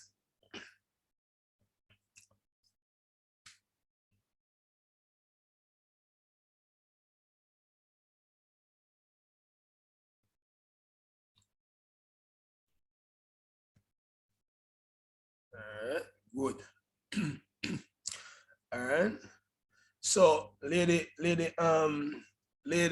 Keisha, are you at present, when you look at this month's saving, are you saving 20% or more? If that is true, just type T. Yes, sir, Clear.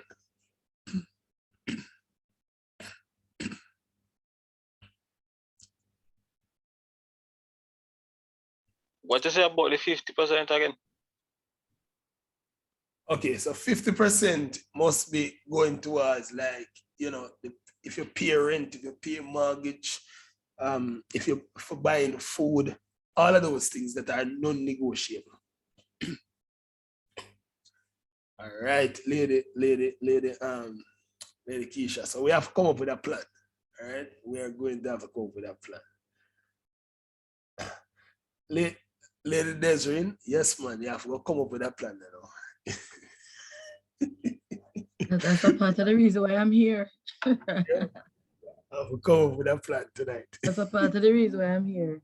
And just to interject, as the different persons are calculating and recording, just 2 points to add.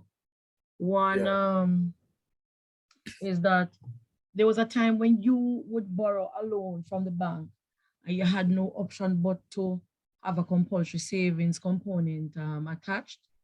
Today, it is no longer mandatory. You have an option to say no or yes. I would just encourage, not because I'm a banker, but I would encourage us to continue to take the option to save to have the compulsory savings component attached, because sometimes by the time you're through paying off that loan, you'd be afraid to see, or you'd be surprised to see how much you would have saved. And then that money you can use to invest in an instrument afterwards, right? So compulsory savings, I think, is one of the best ways to ensure that you're saving. I know I am not at the point where I am saving 20%, but I do have compulsory savings that I'm not even aware as to. I don't remember how much, but I know it's not, I don't think it's as much as the 80%, but I'm not remembering now how much is going towards compulsory savings for loans that I have. And secondly, if it is that you are earning in US dollars, say for instance, you have a stream of income that is coming into you in foreign currency, especially in US dollars, I would suggest that you continue to save it in US dollars, one, as Rev said. And if it is that you find where you need a credit card, note I said need, because in some cases, a credit card is necessary to be able to facilitate particular online transactions that you are required to do, or online payments that you're required to make. Like when my son went to university overseas, I had to take out a MasterCard to pay his school fees, because that was the only card they were taking at the time. And then based on how I could get the money to him at the time. So if it is that you are earning in US dollars and you need to take out a credit card, I would suggest that you take one denominated in US dollars, because one, the interest rates are far lower, whereas on personal cards in Jamaica, the interest rate is about 49%. If it is that you find that you have to pay interest, because you can avoid interest. But then as it relates to the ones that are denominated in US dollars, it's only 18%. And so it means therefore that if you're earning in US, you can just simply transfer the US to your US credit card to pay your bill on a monthly basis. If, however, you're gonna have to buy the US to pay it, I would not recommend it, because you could end up paying back more than what you spent, because you have to buy the foreign currency to pay. But if you're earning in US, saving in US, and you need to get a credit card, I would suggest you take one in US dollars. Yeah. Excellent point. And I think I'll cover that in one of my lessons, but credit cards are also and can be absolutely beneficial.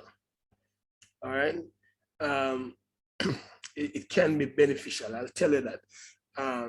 You know, and I think last week we established what you need to do is not pay minimum as well. It's just paying the 100%, and it can work for you. And here, if you know you're a person who literally have to just borrow some money at some times, you know, you just have some loans where you just have to grab to satisfy it's your reality. I mean, it's best to have a credit card, because every time you go borrow $20,000 from a bank, that little amount, you're paying interest, but you're waiting a particular time, you're paying processing fee, you're paying all of this. Whereas if you had a credit card, you'd have just borrowed it from the credit card and repay it after. Another thing I encourage, and people who live overseas, this is especially for you. Yeah, we know, say, if we don't have no credit card, we don't have no good credit score. I tell you, when I came to England, because of the whole lockdown and the thing, there was no need for me to really be borrowing money. I could survive from my income. And whatever bills I needed to cover, we could do it. But then every business we wanted to do after the lockdown done, we need we need to check for credit report.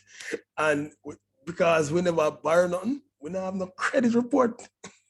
And so we are not seen as one with a good track record, right? And so that becomes disadvantageous for us, right? So you need credit score.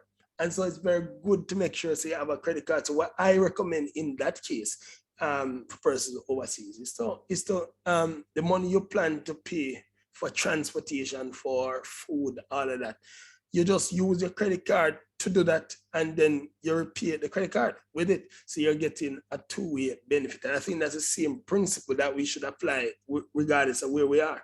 It's money that I plan to spend, money that I intend to repay. That's how you should be using your credit card. All right. Good. Thank you very much. And also to add, if it is that you have to take a card, take one that will give you some benefit in return for you using it. So like there are many of them that will give you cash back or will give you points that you can use for travel, for food, Right. for gas. There are reward programs now that your credit card is linked to the card that I have for my son.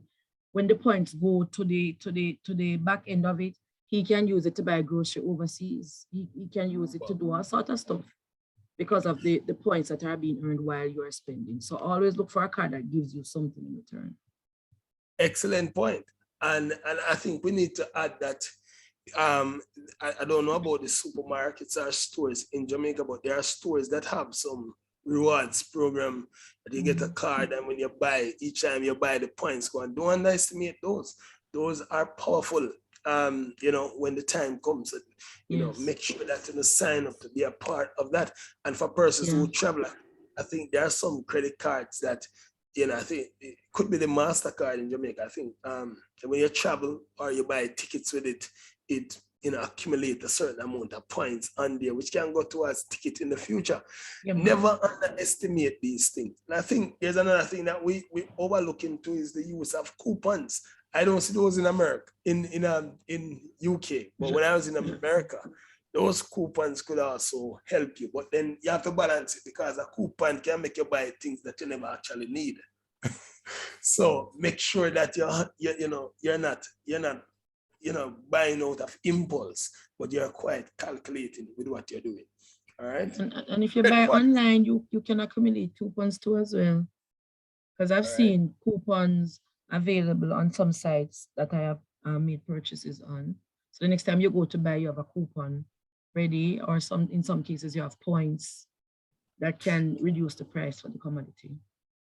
Excellent. Look for perks. In general, look for these perks that are out there. All right. Right. So this is just another way of reminding you. So the 50% are really your needs. The 30% is what we call your discretionary cash. And notice what they are: luxury items, electronics, concerts. What we could put on there is movies and all of this. Entertainment is there anyways. You know, this is what is, so if you're going to reduce any form of spending, usually the reduction of spending should be coming from where your wants is. So what you need to do is to do up a pie chart. You know what a pie chart is? A circle, and you draw the 20 and 30% and try to categorize the things you spend monthly, or categorize those that fall into your wants and those that fall into your needs. And then what I want to do is consciously reflect on which ones can I do without next week. Now, if you do without something, it must go in your savings. It must be obvious that I have moved $10 over into my savings. All right. So, don't just save blindly, save intentionally, right? Because you want to know what are the gains of it, right? So just look at those things that fall into your wants and look at how can I move some across to my 20%, because you could well end up saving within your 20% or more if you do stuff like that. All right, the next thing I encourage, and people normally encourage, is an emergency saving. So your second most important expenditure funds, notice I'm calling expenditure funds, is the one you put aside for unforeseen spending. So life will always present several unfortunate occasions for you to spend on. As such, the manager, should always store resources for such occurrences. All right, so these include, you might lose a job, no matter your good work employer. We were living at a property in UK, and COVID come, and we nice landlord dead, and then the rest of people them did come like big crosses. So life happens. A death may occur in the family. You might end up having some car troubles that you never planned to have. You might be damaged by a storm, an earthquake, a fire. In the case of Ukraine, there's a war that nobody did plan for, right? So you have to, this now is another part of your saving. So when you look at your 20% now, you're going to further diversify that saving now, so that you can have some emergency savings set aside. All right, so money set aside for unexpected expense. All right, it keeps you from having to borrow money, and ideally it should be 3 to 6 months expenses, and of course, high yielding saving account. What you'll do now is to put this money in what is called an high yielding saving account, much like the fixed deposit. All right. Here's a part I don't know about now, Lady Desiree. So when me put my money in a high yielding saving account, and the emergency pop up, what shall I do? How long? How much notice must you give for the fixed deposit? Well, remember that you can have a term for a month, you know.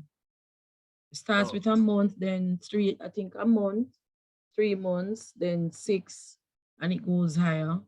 So if it is emergency money, I would say don't fix it for more than a month. Right. That's what I would suggest. Right. And then plus you would also have personal savings. So you must have something that can offset you, offshoot until it is, if it is open. So yeah, that's all I look at it. All right. So as we mentioned, the purpose of emergency saving is primarily to improve financial security by creating safety net for cash. Emergency saving also serves to reduce the need to withdraw from your high interest debt option, such as credit cards and unsecured loan. It will also limit the need to tap into your retirement saving, thus securing your future. It is widely recommended that this saving consists of at least 3 to 6 months worth of your saving, as mentioned. Now, out of that same 20%, so we are diversified. So what I recommend now is for you to have several accounts, because like an emergency fund that you're going to put in a high yielding saving account, you want it to be able to in an account that it can work for you. So what you're doing now is diversifying that personal saving into several different pieces. So you have your thing there. Now you have what is called medical saving. Now, naturally, people, life comes with illnesses and emergencies. We can't be too prepared for those things. All right. So these are quite normal. And so we're not going to treat them as emergencies. We are setting them aside as things that we know might occur and might happen. So you want to put some things aside. How do you do this? If you have a health insurance in place, then that's fine. Something that persons can practice if you're at a workplace, would if you try to get a group health insurance, because what that does is it's more affordable, right? And you can still benefit, from it. So that's something good. For someone in England, that is not necessary, because England generally just give you free healthcare, right? True. All right, except if you're an international like myself, who have to fuck up the money up front. Coming to their country. All right. I think Canada is also free. If you're in USA, healthcare can be massively expensive. Mm-hmm. So look out for those. All right. So your medical savings should pay for your healthcare needs, such as visits to healthcare practitioners, nursing, surgery, dental work, medicine, and hospital accommodation. So this medical saving that you are having, I wouldn't say you must put that in a bank account. You're going to put that in our health insurance. All right? You're going to put that into a health insurance. So if your company offers it, man, praise the Lord, right? But if your company offers it, you put down something in a different account called critical care, because you just never know what may happen and you might need that money for it. Yeah, so that's your backup. And then you might be asking, how come you have reserve saving and emergency saving? So emergency for me are the things that may come, the unforeseen things. Reserve saving is similar to emergency funds, however, it is for more long-term, unexpected, and incessant crisis. So emergency are like a car broke down, or like one tree dropping at your house stop, and God forbid, that you're planning for. Reserve saving now must be something that is more long-term, that, this might happen in the future. So Russia no plan to war Jamaica, but in the future, something like this could happen. So I am setting aside my savings. So what we're trying to do is to diversify your cash so that it can work So you can choose. So like this, that is long term. What are you going to do with this now, lady Desiree? We're going to put this into investment perhaps, right? Or we're going to put this into a longer fixed deposit. So you notice it's not all of my saving, 20%, I am thrusting into one place, but I'm putting them based on the purpose that they're supposed to serve in my life. Now, therefore, a reserve fund is a saving account by an individual intended to meet any future costs of financial obligation, especially those arising unexpectedly. The manager must store a significant proportion of his saving, as sometimes catastrophes are sudden. And as we said, those would come under emergency. Now, the more you have, the longer you'll be able to withstand. Always remember that. In Genesis 44, we saw where, Joseph was able to withstand those years because they had stored up a lot in the times of plenty.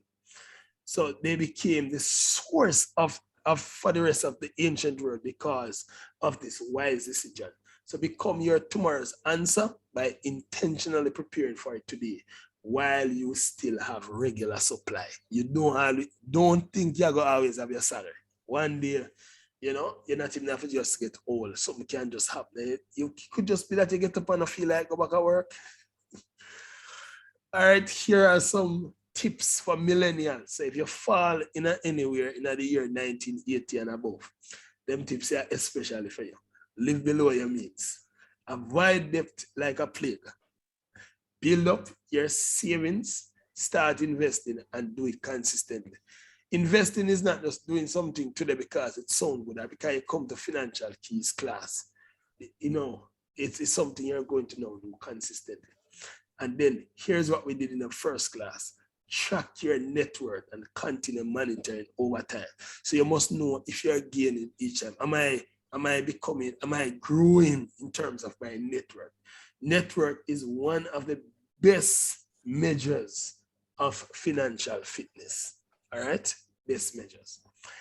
So then we have a next thing called a retirement saving, or what is called a pension plan. Now, if you work at a company, naturally they might offer you a pension plan. And I guess you have the option to opt that if you want. Don't be like Rob. I have opted out of mine simply because I am in England. I say, this is not my country yet. When it becomes my country, it's definitely something I am planning to take on. But in the meantime, I'll just go and live like an international person. But, there are different pension plans. Maybe you're self-employed and there's none, right? What I know is that there are different banking schemes now that are available.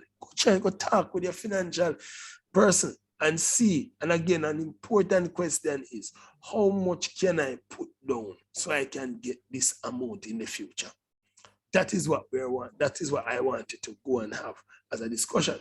So there will be a day in which we will be unable to do things we are able to do now. Therefore, we must proactively plan for the future. If it is difficult to survive with a salary, just imagine how hard it's going to be without one.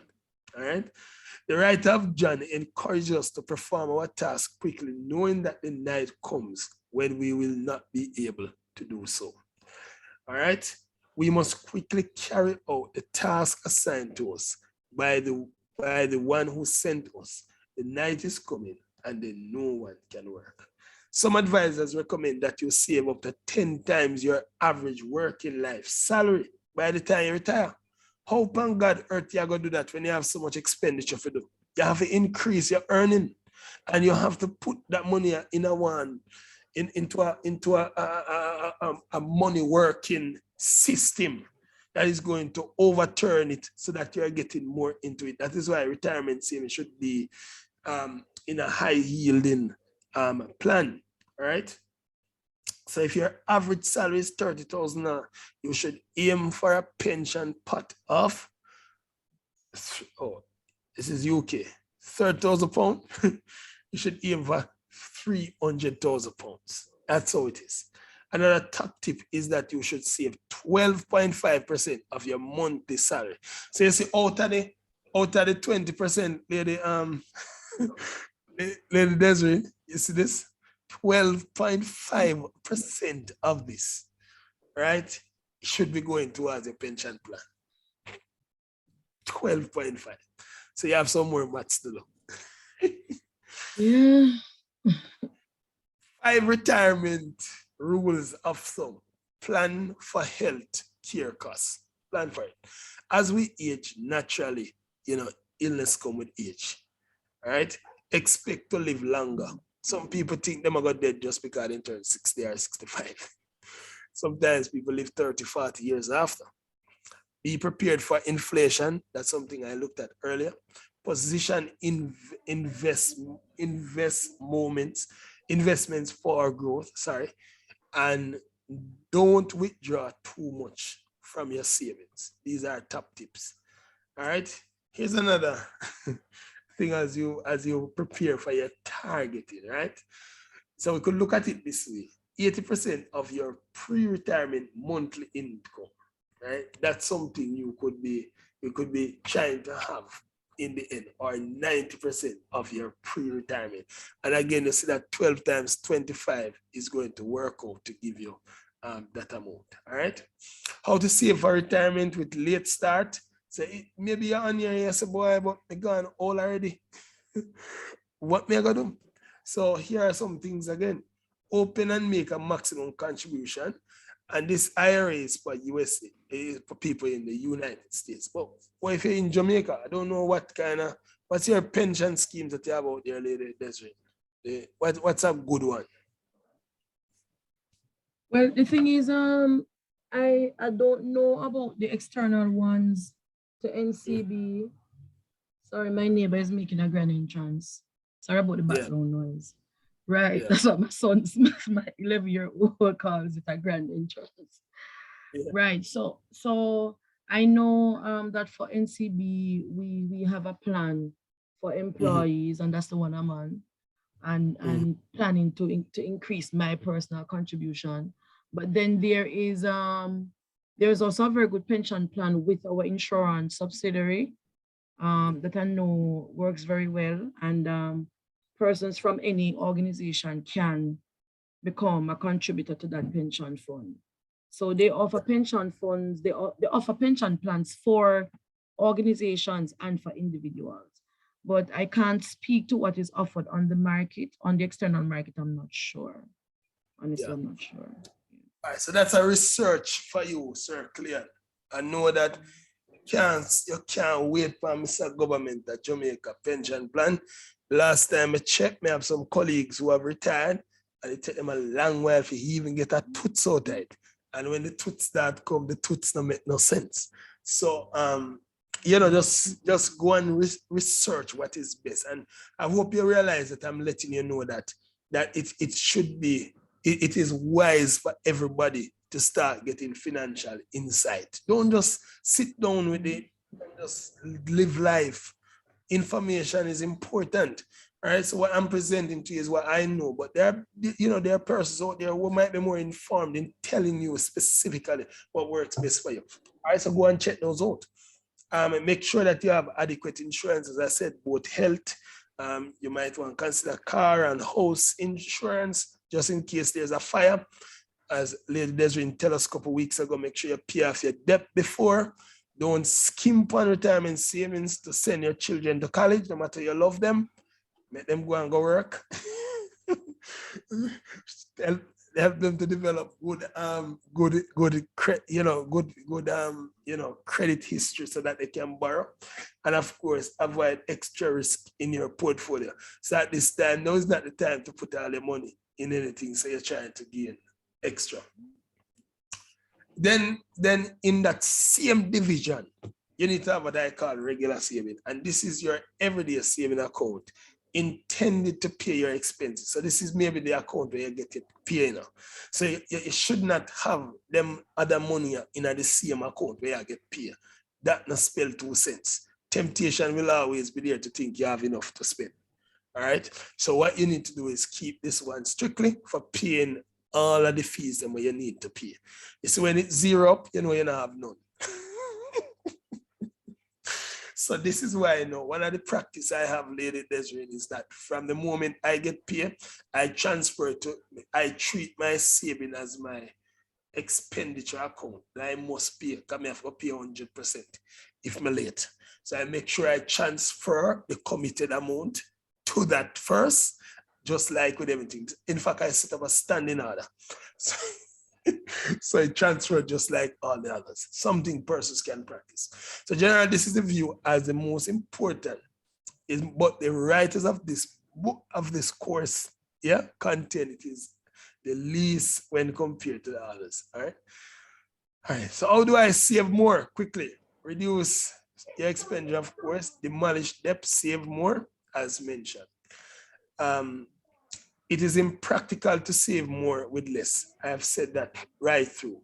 Working 2 or more jobs does not always constitute to more considering the opportunity cost. No. When you think about how you deplete your body and pop down your body. No. You work smart and not hard. Thank you. It's not working out. So you have to go think again. So here's a question to consider. What am I good at doing? What is it that people are always requesting my help with? Can I offer it as a service? Think about it. And how can technology, I know persons are concerned about their safety and security, how can technology aid my offering and increase my reach? Plus technology can reduce the thing for me to have to pay any staff to clean no place or, that kind of thing. I can do this from my home. So that's some things to look at. So we're going to then look at how to create assets then. All right, so here are some ideas. Maybe you can write a book. Maybe you have a touching story that people always invite you to come testify about and to talk about. Well, share the good news by putting it in a book. Maybe something you can sell. When they call you, tell them to go buy the book. What are you good at? Maybe you can create some instructional videos that people can actually listen to. Create a course to offer something. You can do an app development, something that makes people's life easier. Listen to me, the people who are wealthy are people who are offering a solution. If you are going to be worthwhile in this world, you have to offer a solution, something people are looking for. All right, so like in the pandemic, I heard that KFC start accept orders through WhatsApp. Whoa, it took a pandemic for them to recognize that they could have done that. Right, so this very same thing with us. We have to see the opportunities in crisis, see the opportunities in difficulties. Maybe you can do some web design or, create a website and then do some e-commerce from your website. All right, game development. People are always playing game. Maybe you can make a game, but maybe you can come up with a gaming idea, pay somebody to make it, put it in an app store for free, and people start download it. Where you do now allow people to start advertising in your game or advertising in your app or advertise on your website. That could be a way of earning more. The world is one big global village connected by a few clicks, allowing for interconnectivity, interactivity, and inter-opportunity. The world is now your backyard. Social media allow for free marketing and promotion. So you can share your product and services online on your page and nobody not charge you no fees. So me have some kalaloo I sell. My friend in the pandemic, his chicken, he had a lot of chicken and they were not being sold, and he sent it to me. And within 20 minutes of me posting, people are messaging and inboxing me. How can I get in touch with him? Because I need some chicken. The man ended up become big businessman at the pandemic. Sold off all his chicken, was delivering chicken right across Jamaica. Then him reach out back to me, say, I have some kalaloo. And me talk about it one time on Positive Vibration and bust a one post. And people start asking about kalaloo. Next thing, man, I sell kalaloo all over Jamaica. What if he did something more with that kind of vehicle, and then find a way how he could ship kalaloo abroad in tins, in cans? Because obviously there's a demand for it. He's answering a question that people have. question. So circling with all of the land them down at St. Thomas. Maybe you have to set up some foul cub like Honorable Senator Damian Crawford. Just don't make people in place smell bad like down at St. Mary. And a full gold pen. Yeah, man, but he might have both because he might have the egg. He might make processed egg. Oh, he might have the layers. Yeah, the processed egg. So him come up with them idea. So where you can come up with, where can make it easier. People are get stushed nowadays. Them no want peel banana, them no want crack egg. So then you just offer the service for the lazy people them that is out there and make a fortune. You can sell products again, such as farm produce, books, jewelry, merchandise, clothing. Nowadays, you not even have to set up a shop, you just have to make some posts. People are making a fortune by selling on Instagram. They just advertising what they're selling and people are reaching out to them. And the mail service is effective. As much as we cuss out Jamaica, it is good. And it's good in other places as well. So you cannot send these goods for little or no money. So you're still gaining. You can sell your services. What if you're good at counseling? What if you're good at listening? Become a consultant, become a coach, become a mentor. Mentor somebody. But while we do this, people, we have to also remember that we must also contribute by helping. Sometimes the problem with the church is that we start monetize everything and we're not giving up again. And that's a dangerous place to be. So here's what I have. I have the 3 S's. So we need to save some, spend some, and share some. All right? That must be the balance the Bible teaches. That's the balance. The benefits of technology, you no need for renting space anymore. You're not even have to pay in the body for clean your place or maintain your property, weed up no grass. Therefore, there's reduced spending. It's probably wider than you think. There's wider reach in short time. Therefore, more time on your hand. You don't have to travel to no workplace back and forth. So you spend a lot of time in traffic because now people are setting up home offices. All these things. So no need for commuting. So the country is guarding now against global climate because you're not driving. So that we're becoming healthier. My God, there were places in the world because of the lockdown where certain vegetations were not seen in over 80 odd years. They began to see, and animals that they didn't see in places in the sea started to show up. So maybe this is God saying to you and here that you can help to promote the climate as well. This is what we're saying. So there's no real additional cost as internet is a utility that you already have on here. So you're not paying no additional cost. You still have it anyways. Plus, it is convenient. So I could talk about some passive earning. I know that time is gone long time, but we want to talk about these things. Yeah. So you can start on YouTube channel. Would you believe you would not want to see some of the amount of money that people are making simply because they have an audience and they post pure foolishness? When you good at support your love, pray. Start on YouTube channel and pray. 1 minute prayer for the day. Who knows? People are blessed by it. Them start share it. It go viral. Listen, people now start to pay you. Well, to run them advertisement on them channel. You know, you can partner with brands, of course. You can become, like I said, affiliates. All of that is possible. Plus, all social media platforms. And me just learned that TikTok should be on this list this evening. Pay you if you are an influencer. So it might not be a whole heap upfront, but nothing is more powerful than actually having the audience. Because when you have the audience, you can sell anything and you can offer any service. Websites. People can pay if they advertise on their websites. Plus, there are naturally options for you to allow, like Google, to advertise on your website, and you get paid for it.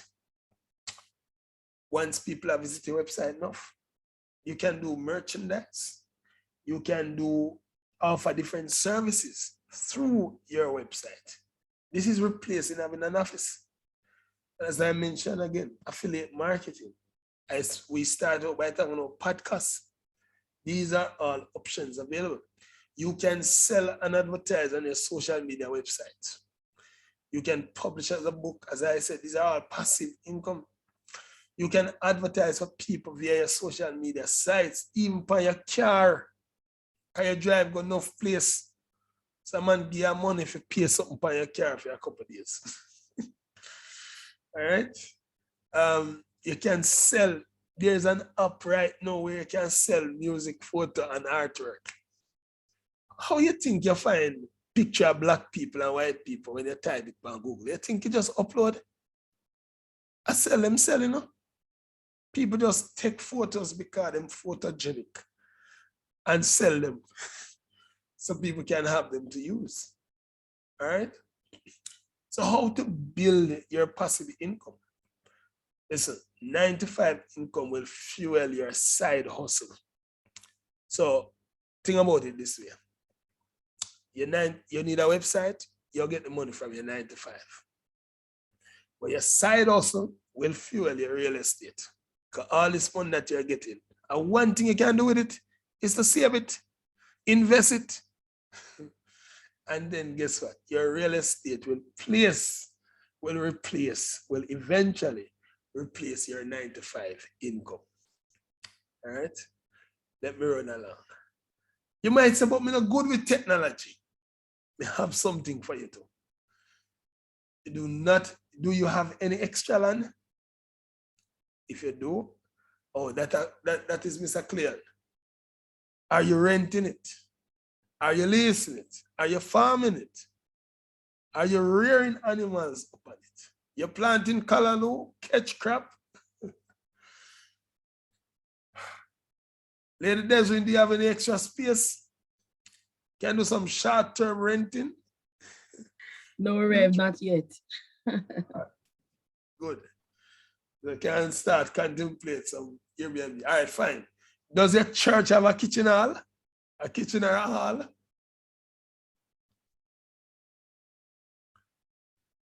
If it does, why don't you cook and start offer to the community as a service?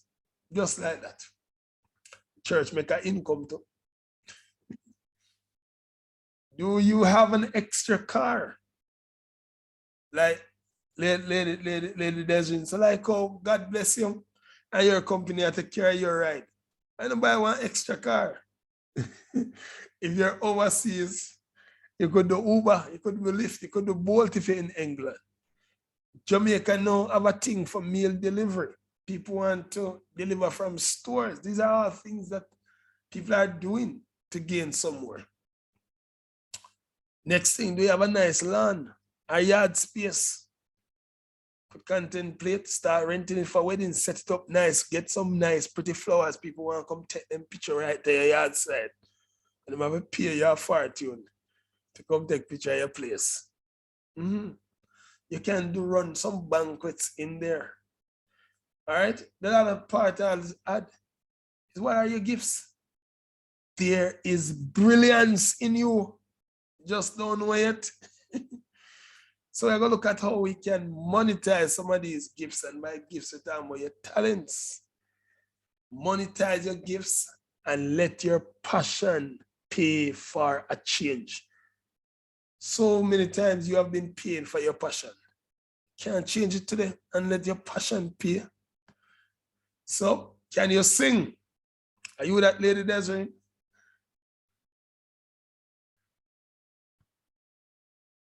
Can you dance? You know, see one little boy down in Jamaica do dirt. And I go viral because he might do dirt. No, tell him about manager. Lord have mercy. Are you a speaker? You might need to improve. Might need to get some like a training in the ear so you can master your craft. and get persons coming out and talk to you. And if you're a speaker, it's so easy now. Go on your social media platform and just start talk. There are people going to hear you, and you might just be who they're looking for.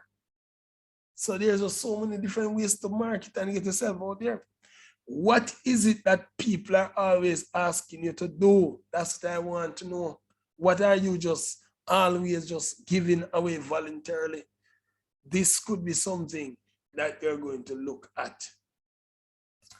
The goal that you must have is to understand this secret. Sleep should not be an automatic pause on earning. Just because you are asleep, no mean you must stop earning. And my father would put it this way in Jamaica. Son, when you're sleeping, something must be growing. And this was his understanding of farming. I didn't get it when he was drilling that into me, but now I have understood fully what he was trying to say. All right?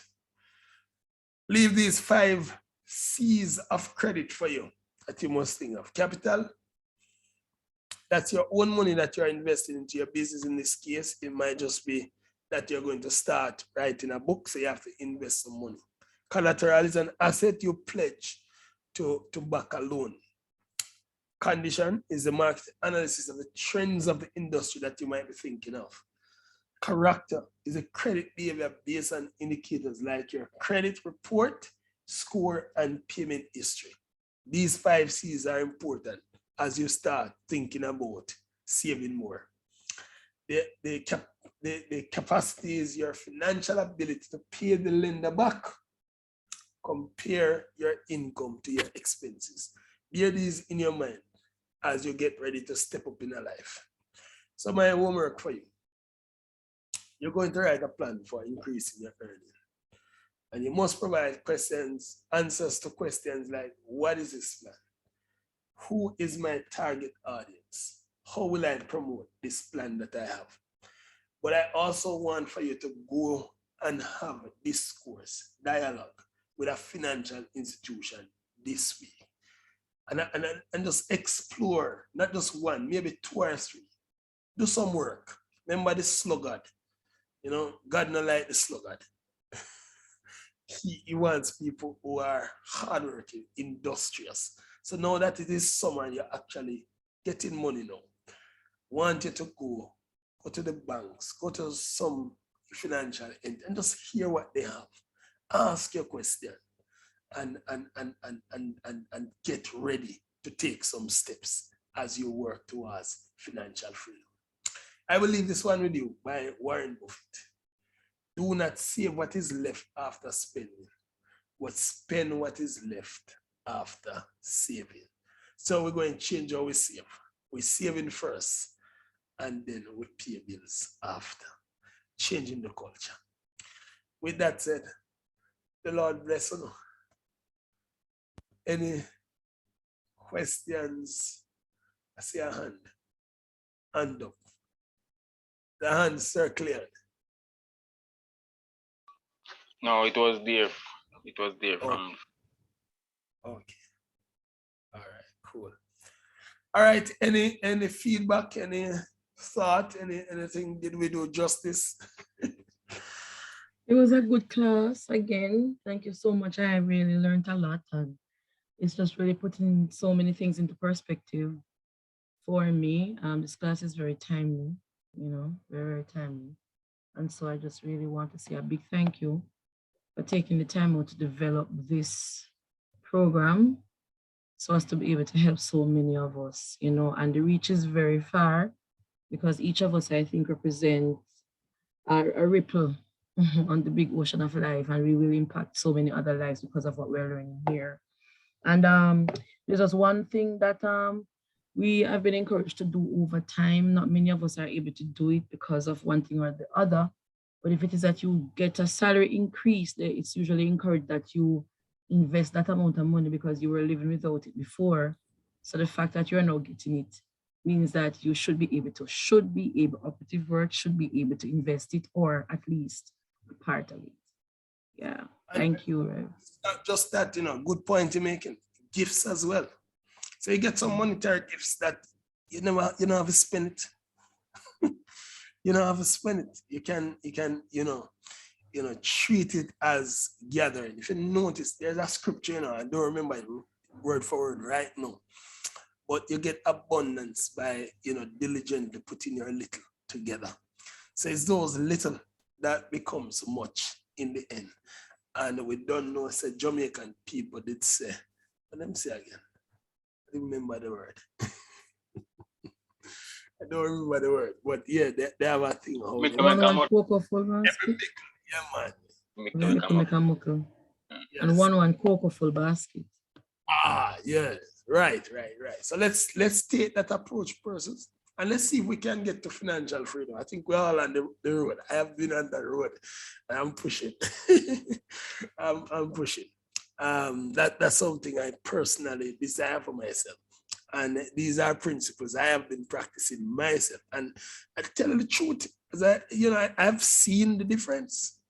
I've seen how, it's like I become in control of my life. It's a lot to do with the amount of numbers and work. But listen, man, Robert Kiyosaki, who is one of the wealthiest men, if you really intend to have money, get serious with numbers. Just keep abreast of things. This will cause you to make decisions just by virtue of numbers. So it's as if you need evidence to spend. And I think that's a good mindset to have. Wow. All right, so Lady Keisha said, very interesting and informative class. Got some very good pointers to work with. My greatest challenge is to discipline myself and stay committed to the task. Yeah. Well, just put your plan together and just keep at it. Like I said, all of it don't become perfect all at once. But as you keep telling yourself that this is the right thing I'm doing and this is what I am supposed to do, you become better at it. Practice become perfect. All right? Just keep doing that and you'll be happy in the end. All right? Blessings. Sir Cleon, anything?